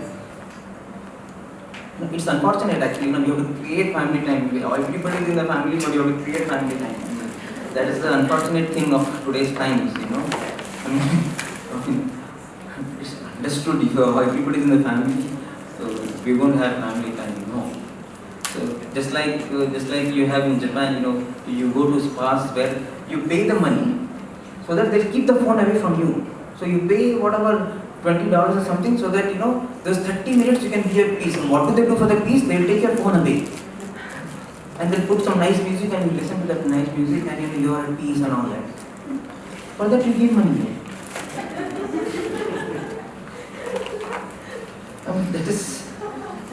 That is where the world is.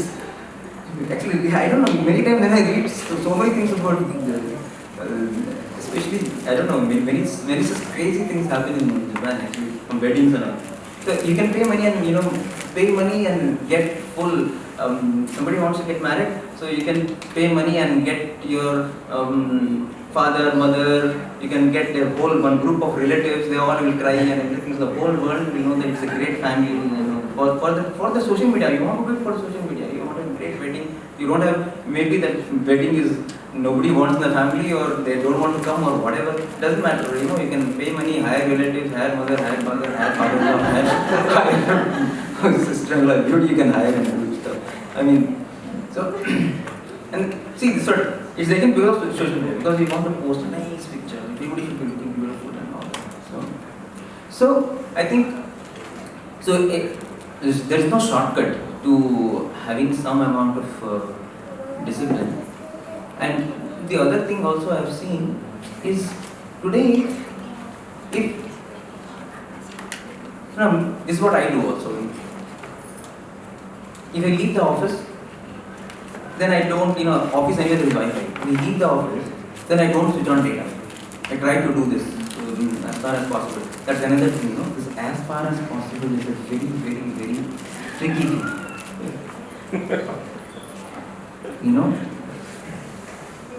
That is when we go down the drain actually. It has to be absolutely uncompromising.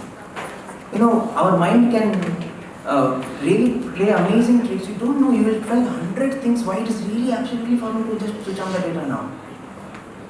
The whole world is not going to crash. Your life will not just go down the drain. That person can wait, there's nothing is going to happen, but he will know you. So, no.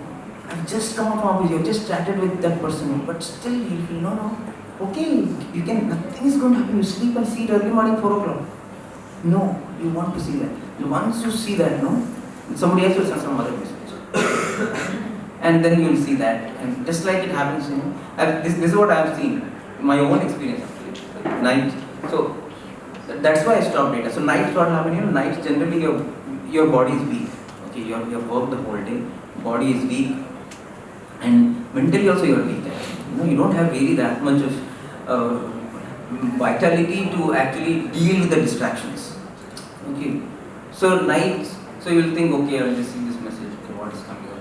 So somebody who, it is you'll think, no, I am doing all Swami's work only, I'm having some satsang only, somebody has some Swami's video only I am seeing, you think. okay, I'm seeing a Swami's video. So in that satsang group, some Swamis will be there. So I will see that, then suddenly somebody else also will send one message. That is also some nice thing only.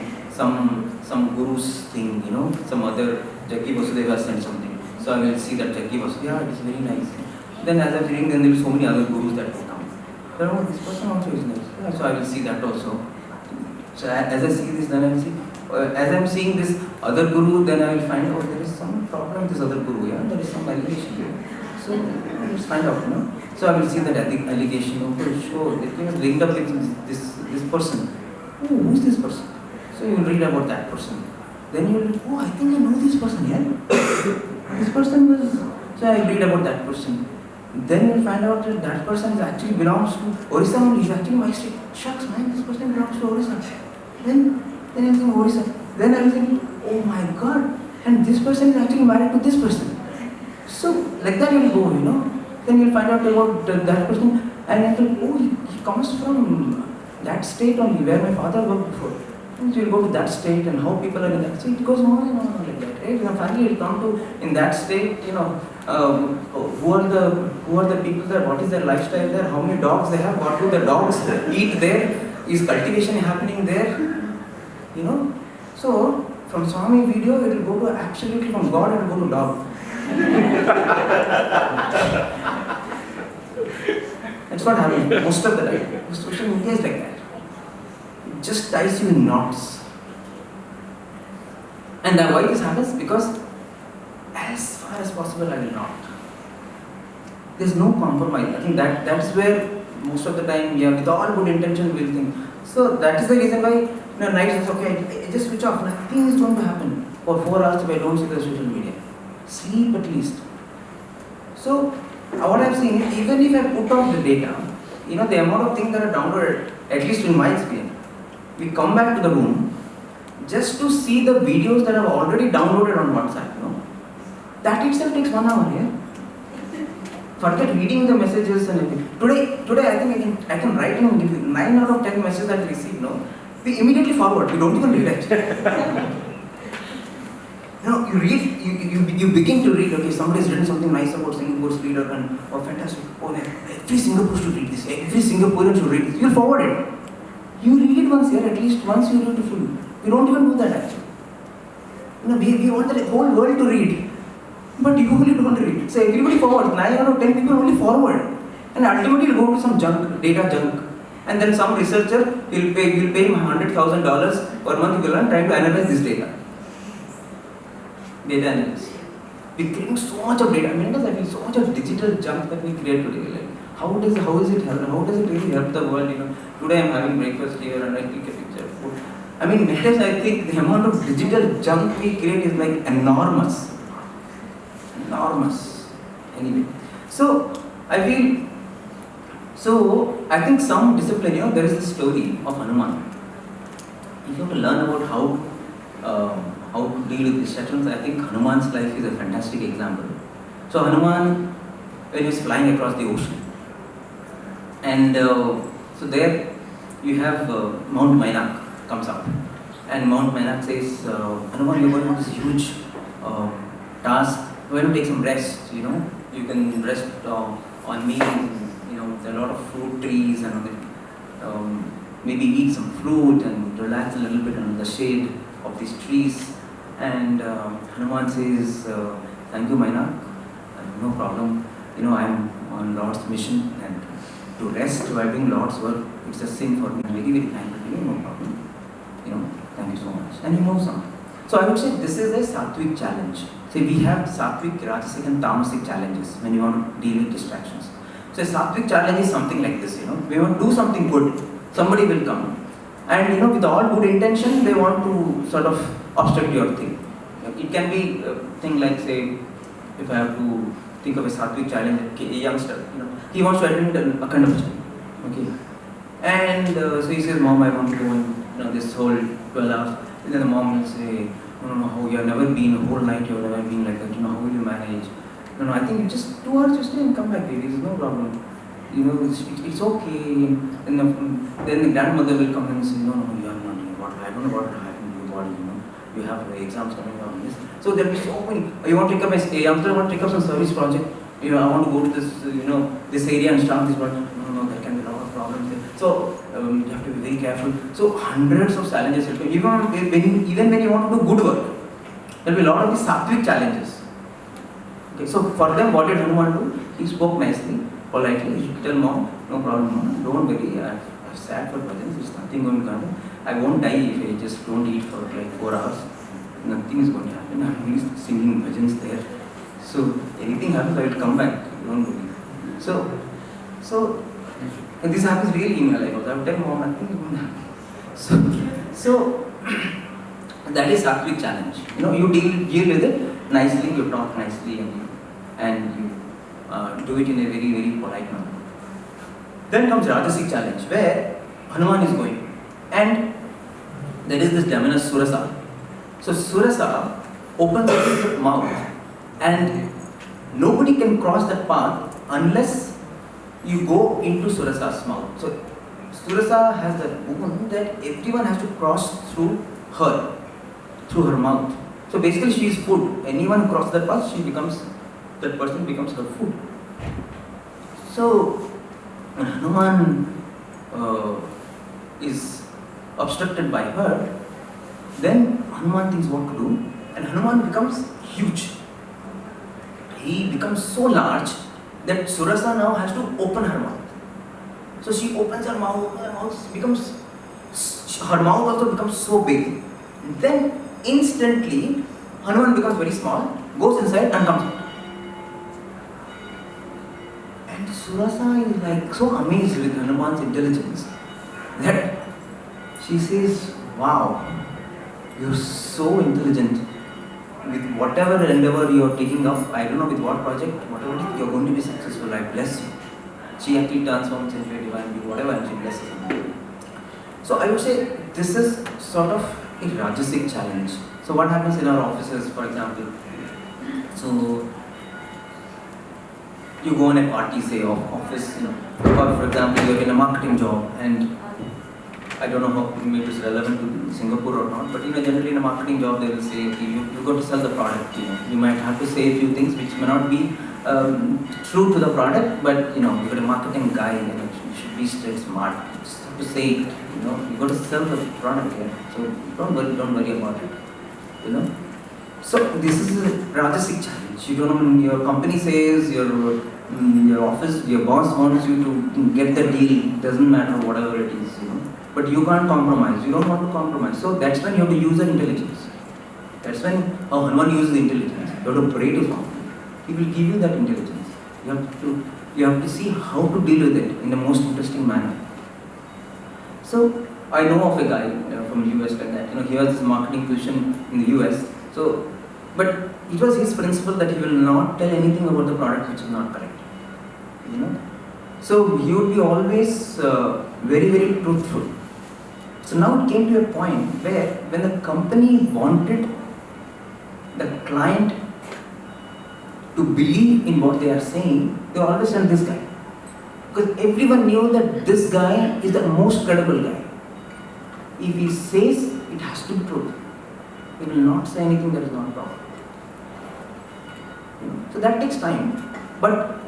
And this, for example, there was this other person who is head of this is Venu Srinivas, TVS Motors head.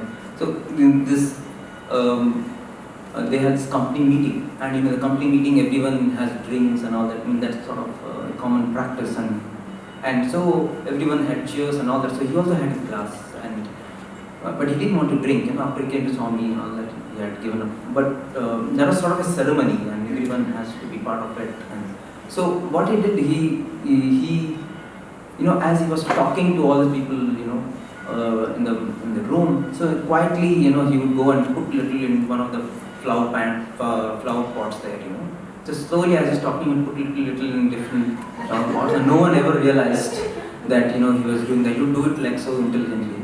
No one ever realized, and by the time, his thing was empty, and so. So there are so many ways. I'm just saying that, just one example. We can think about a million ways how to deal with it. You use our intelligence, you pray to Swami, I think he will definitely guide. If you want to be on the path of truth, you want to be on the path of righteousness, He will definitely provide. I mean, if you are only open to it, the universe is only willing to support us. If anybody is having a pure thought, the universe is only willing to bolster you up. You know? So, solutions can be any number. We got to believe that, no, this is what I want to do. So, intelligently you deal with just reminded of, there's the story of Akbar Birbal. Swami narrated this actually in one Trai session. So once Akbar, everybody is very jealous of Birbal because he always gets the king's attention. And so one day they put a tough question. They say, why is it, so Akbar asks, why is it that there is no hair on my palms? There is hair on my face and there is hair all over my body. And why is there no hair on my palms? So Birbal says, King, it is because, you're all the time giving. You're all the time giving. So since you're giving, there's no time for hair to grow only on your palms. You're such a loving person, so there's no hair on your palms. King says, oh, wow, fantastic. King is elated, very intelligent person. And he says, okay, why is there no hair on the minister's palms? He says, King, because they're only receiving. As you're giving, they're all the time receiving. So there's no hair, no time for hair to grow on their palms. Oh, wow. King says, wow. Then why is there no hair on all these other people around? I'm not giving them anything. All this common man who is standing in the forkway. And Birbal says, King, it is because, as you are giving, and the ministers are receiving, all these other people, they are not getting anything, so they're rubbing their hands in desperation and even frustration. So there's no time for hair to grow on their palms. Okay. So what I'm trying to say is, I just remembered because Swami had narrated that very excitedly, humorously Swami narrated this. I'm saying we got to use our intelligence. There can be a million ways to deal with the situation. But if it's a Rajasic challenge, you have to see what is the best way to find a solution for it. I cannot give this is the way because it all depends on every situation. You have to see the mechanics and dynamics of the situation and see what is the best way to find a solution which is in tune with my conscience and works out well for others. Then as Hanuman was going, there was this third demon which is called Chayagriva. So Chayagriva is a demon which can stop the movement of anything that is flying above when it catches its shadow. There is Chaya is shadow. So if anything that is flying on the sky, once the shadow falls in the water, it can hold the shadow and pull the person down and then make the person its food. So Chayagriva caught Hanuman. And Hanuman came down, and when it came to Chayagriva, Hanuman did not talk politely with Chayagriva. Hanuman did not want to use intelligence also with Chayagriva. Hanuman, one look at Chayagriva, and Hanuman gave one big blow. That's it. Chayagriva was dead. So, there are some tamasic challenges also we have. So with tamasic challenges, you can't negotiate. You can't use your intelligence. You just got to be uncompromising and determined and hit back. That is the only way. For example, okay, I make this determination. Every day I will get up at 5 o'clock in the morning. Okay. And then 5 o'clock in the morning, then I put the alarm. And so the alarm rings at 5 o'clock and I heard the alarm and I just feel, it's okay, just 10 minutes. 10 minutes I'll be up. You just snooze it for 10 minutes. And then as you're in the 10 minutes, 10 minutes you'll think, it's okay. I mean, I think yesterday I really worked hard, isn't it?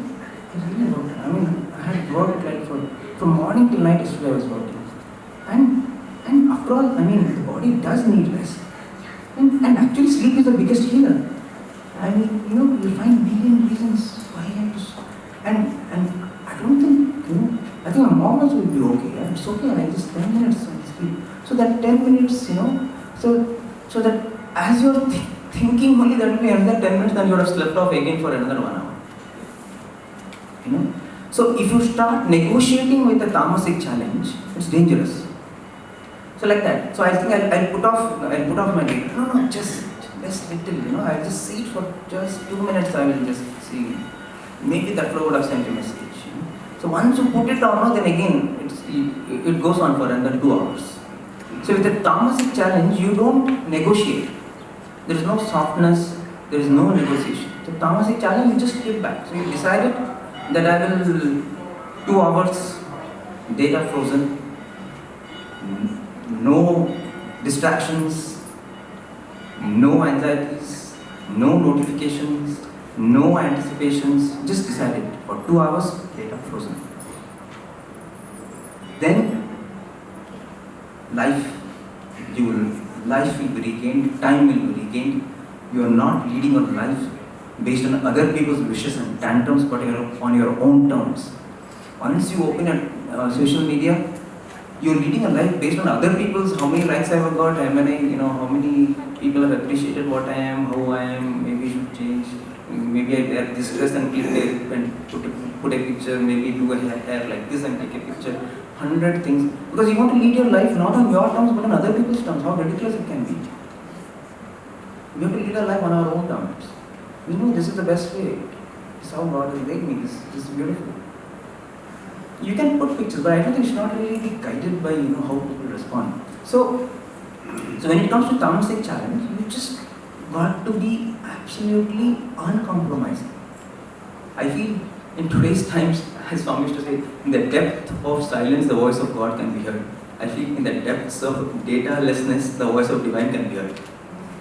Today we have to put off data because data is so distracting.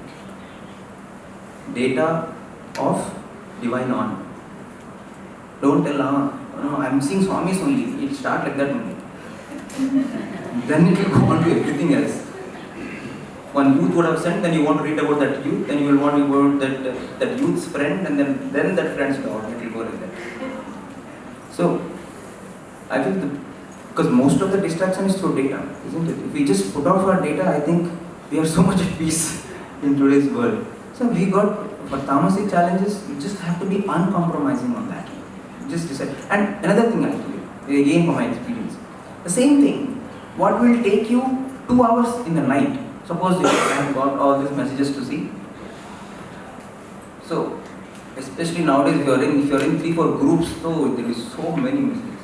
So, okay, I come back from office and I won't see all the other messages. It will take you 2 hours to see that, At least 1.5 hours it will take you if you see all the videos. Every video will be like 2 minutes, 3 minutes, then something you read. You don't know how time flies. It's just, and if you see meta, I get a dread thing, like how much of our productive time, we just wasted it actually. 2-3 hours of our life is so precious.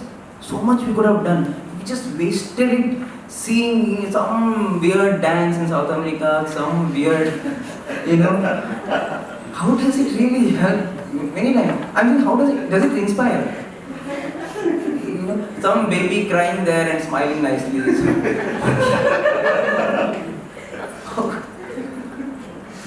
So how does it help? I don't know.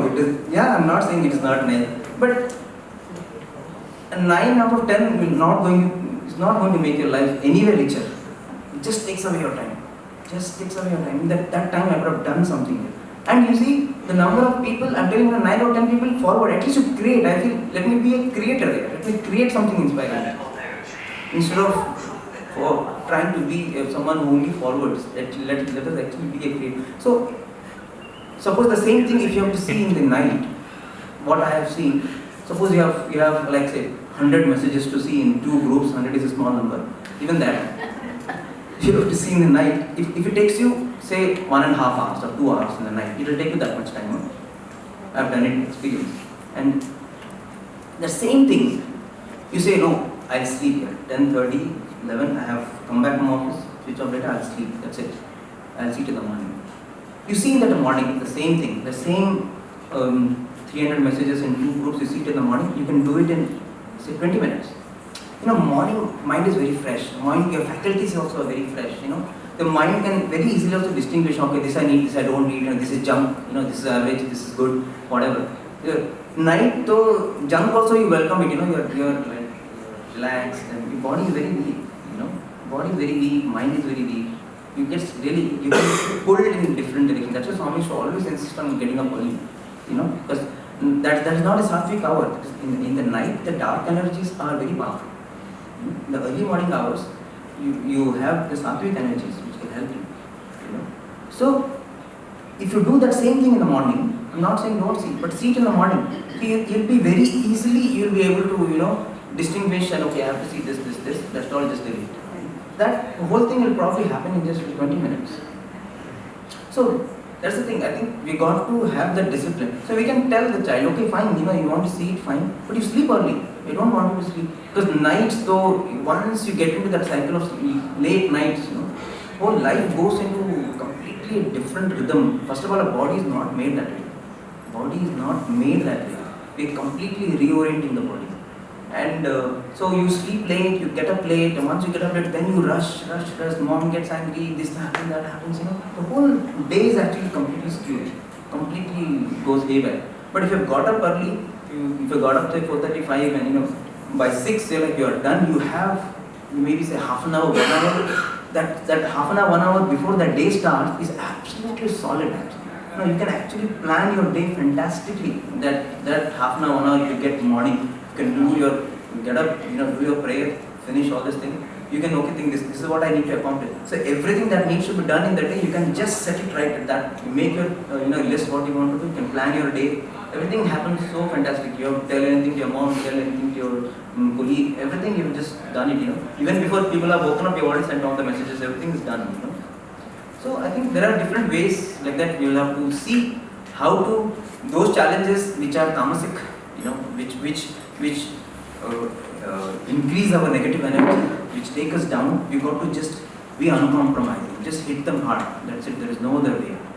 And those challenges which we have to deal with in office in a different situation, we have to see how to use our intelligence, pray to Swami, and see how to negotiate and live with them, but still not be a prey to them. So we have to experiment and see what works for us. Have I answered you? Yeah.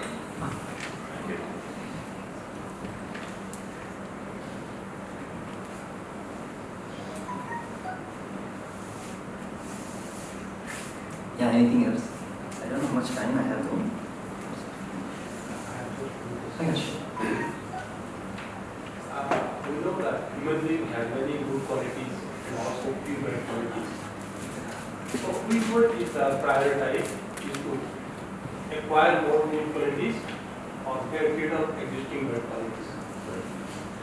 Okay, so sir is asking whether we should focus our energies on getting rid of bad qualities or focus our energies on getting more good qualities. I feel if you are focused on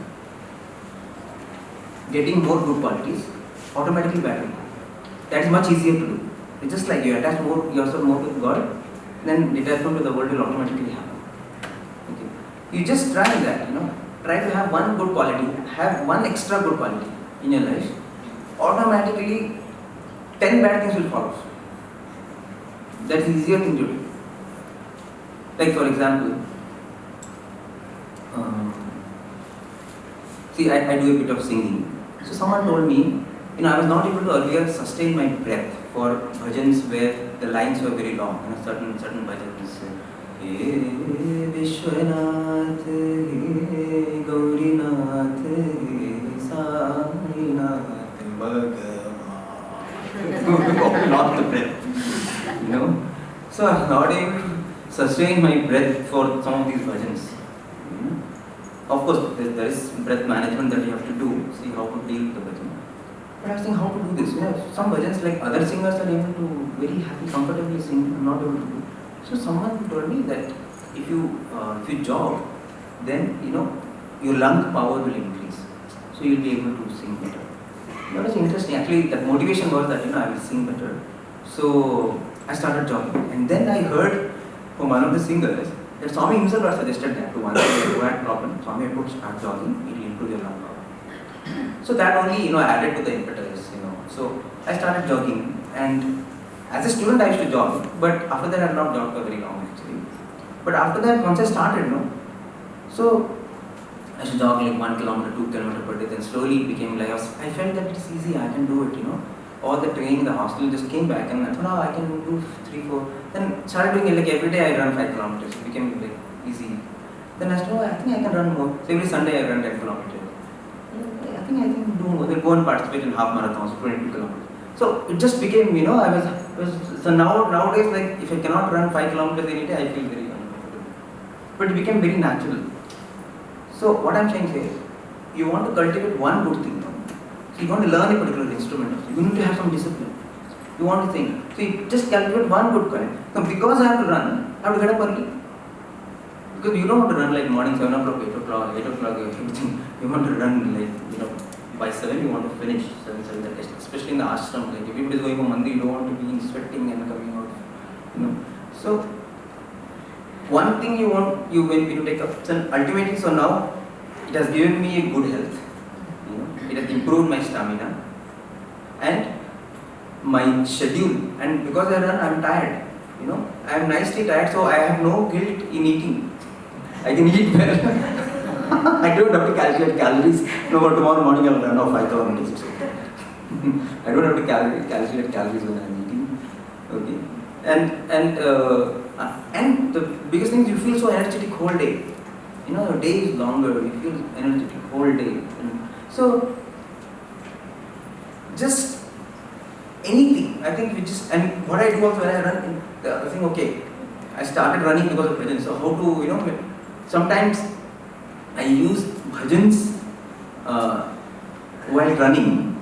So what I do, like, if I'm running like medium speed, I'll sing some medium speed bhajans. And you want to run faster, then start singing fast bhajans. The fast bhajan, it will sync with your running. And as you go for Nandala, Nandala, keep running fast. So you're full in singing, then your mind is away from the body, The mind is on the singing. So body takes care of itself. Okay. So there are so many multiple benefits you can get. So I think anything, just take up one thing good, then automatically the unpleasant will slowly reduce. Yeah, sure. I have a question actually for the current generation, right? We have a lot of why questions and we try to make sense of everything that's around us and we have a lot among my friends and even children, they always ask questions like, why is there a need for Swami to do miracles? And they associate it with magic and then they say like things like, because I don't know how to answer this kind of questions, like things like when Swami does Abhishekam for the Shirdi side, instead of, like they ask like, why can't he just use a pail to pour the vibhuti? Why does he have to do that? So when I have like non-Sai devotee friends, like when they ask me such questions, and because I've never seen it before, so I don't know how to answer those kind of questions.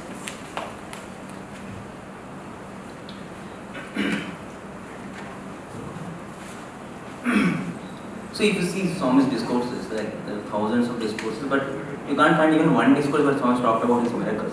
He said, I have created this or I did that, That only shows on how insignificant it was in the scheme of things when it comes to this.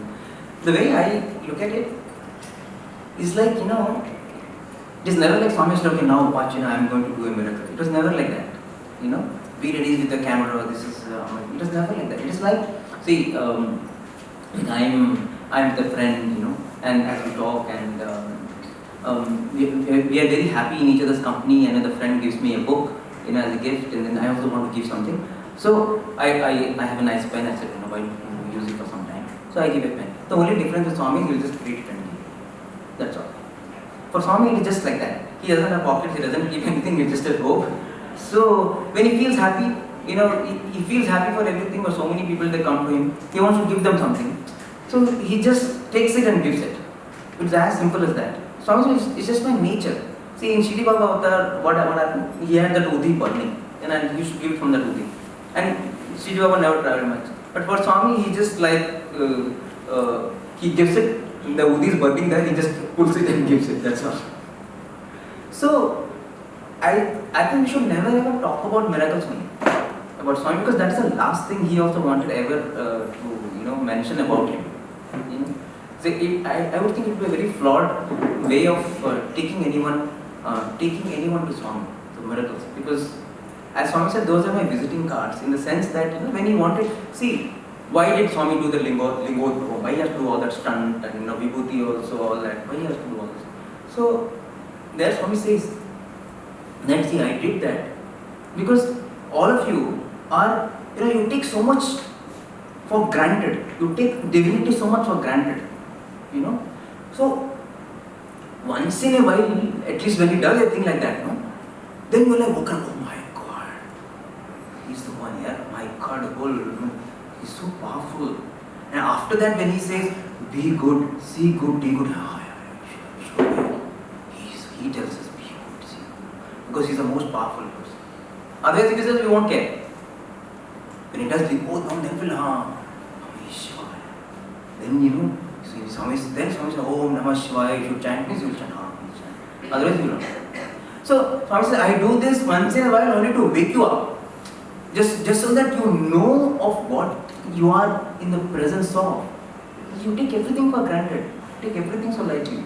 The avatar comes and goes, and after the avatar goes, and you, oh my God, how much we missed it. So at that point, that's why he did it once in a while. Otherwise, you see miracles. Even I was thinking when I stayed back in 1953, every day I would see a miracle. It never happened like that.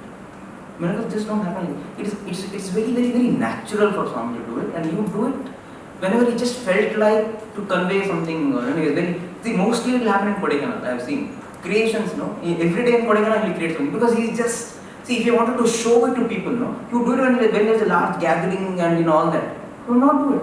Hardly you do it. But Kodaikanal, there are around 20-30 fellows. Now why he has to do all this? We are already convinced who he is and all. But you do that because you are just, you're just letting his hand down and all the kids are there. He just wants to play with so he will create something all the time. He will create, this is, when I had gone to Africa, this is what I had given to Idi. I remember he had created a nice golden rose with all the petals with diamonds he showed us, and then he put it on himself. This is how Rama, this is Sita's Chudamani. One day, he simply just create, this is Rama's ring, and this is how Rama looked when he was about to be coronated. He is narrating the story of Rama. He wanted to tell us, this is how he looked. He wants to show it. That's all. It was more like he was doing it in the normal course of things. It was just a manifestation of his love. You are happy with someone, you want to give something, you buy it and give. He just brings it and gives it. That's all. So I think we should never ever talk about miracles, and we are doing great disservice to Swami also. If anything, there is that instance of Professor Kasturi. In those days, Kasturi sir was new to Swami, but Swami was talking to him in the initial years. Swami was talking to him in the 50s, and he used to come from Bangalore often, and everyone knew that Swami likes Kasturi sir so much. So if you want anything, just tell Kasturi sir to ask Swami. So in those days, Swami used to go to Chitravati's hands very often. And once he goes to Chitravati's hands, Swami will create something out of the sands. Every day there will be some miracle, some statue will come out, some laddu will come out, something will come out. So everyone is waiting for that moment of going with Swami to Chitravati's hands. And so, but Swami had not gone for a few days. And Professor Kasturi came, so they all told, you are our poster boy, you go tell Swami that, let's go to Chitravati. So one day Swami was there in the mandir, he was walking in the mandir, and he said, Swami, we'll go to Chitravati. So like, no Swami, Chitravati means a lot of sand, Swami. So sand will be there. So we'll go. I said, why? Sands are there, construction work is going on, sands are there here also. We'll sit here. Sand. So, okay Swami. No Swami, see, in Chitravati we go, then there's sands, and then we do bhajans also. No? We'll do bhajans, and then Swami. So why mandir you sit and do bhajans? What is it? Why you have to go to Chitravati? And he says, no Swami, all devotees are there, Swami. Together we will go, and then we'll sit there and bhajans will happen, and then then something else will happen. Swami says, miracle, miracle, miracle. You people are, you only want to see miracle. Swami says, nothing else. Your whole focus is on what miracle you will see. And Swami says, know this, you are my greatest miracle. So each one of you, Professor Kasturi says, that is the greatest statement the avatar could have made. Who can say that? Only the creator can say that, you are my miracle. You are my greatest miracle. The very fact Einstein said the thumb alone is enough to prove the existence of God.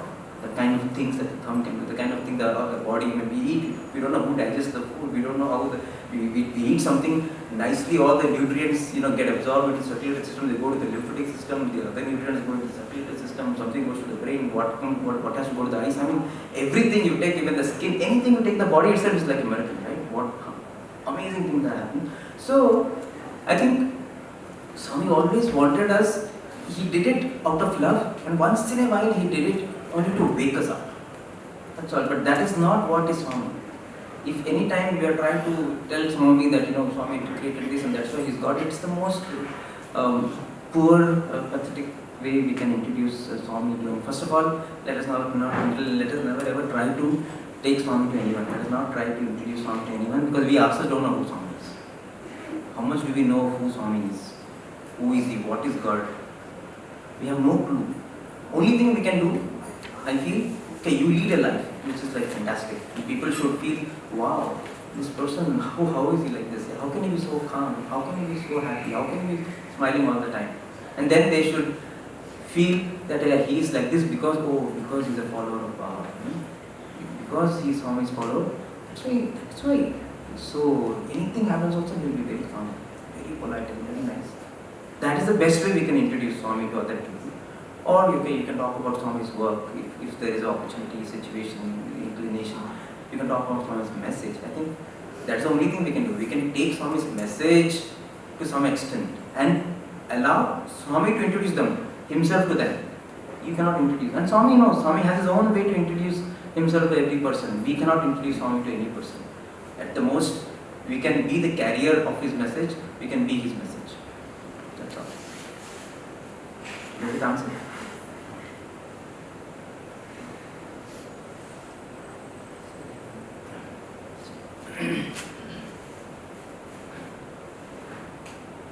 Okay, so we'll just sing something and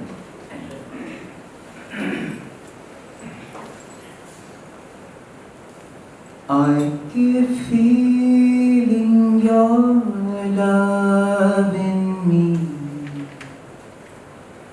over and over again. I keep feeling your love in me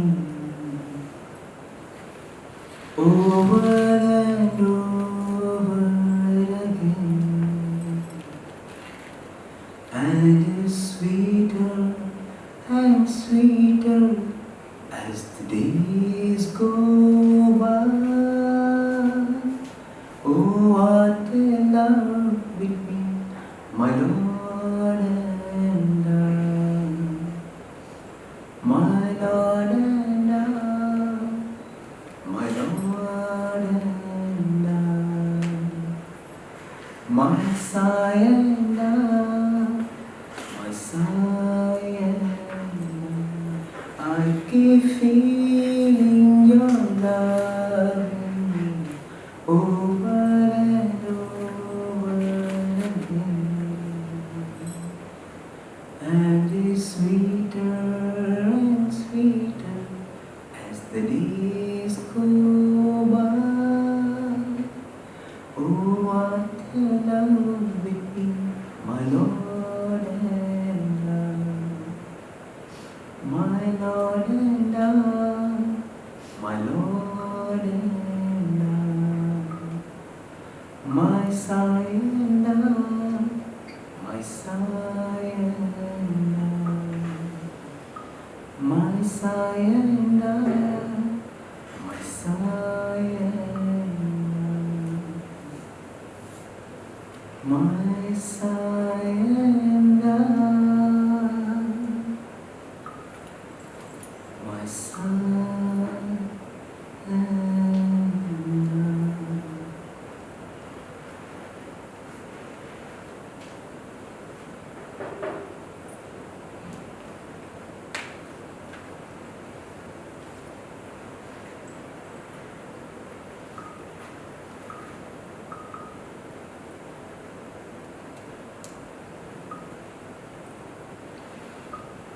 My deepest sense of gratitude to Bhagwan for this beautiful opportunity to be in this lovely island of love. And my sincere thanks to each one of you for your patient time, interest and listening. Thank you so much.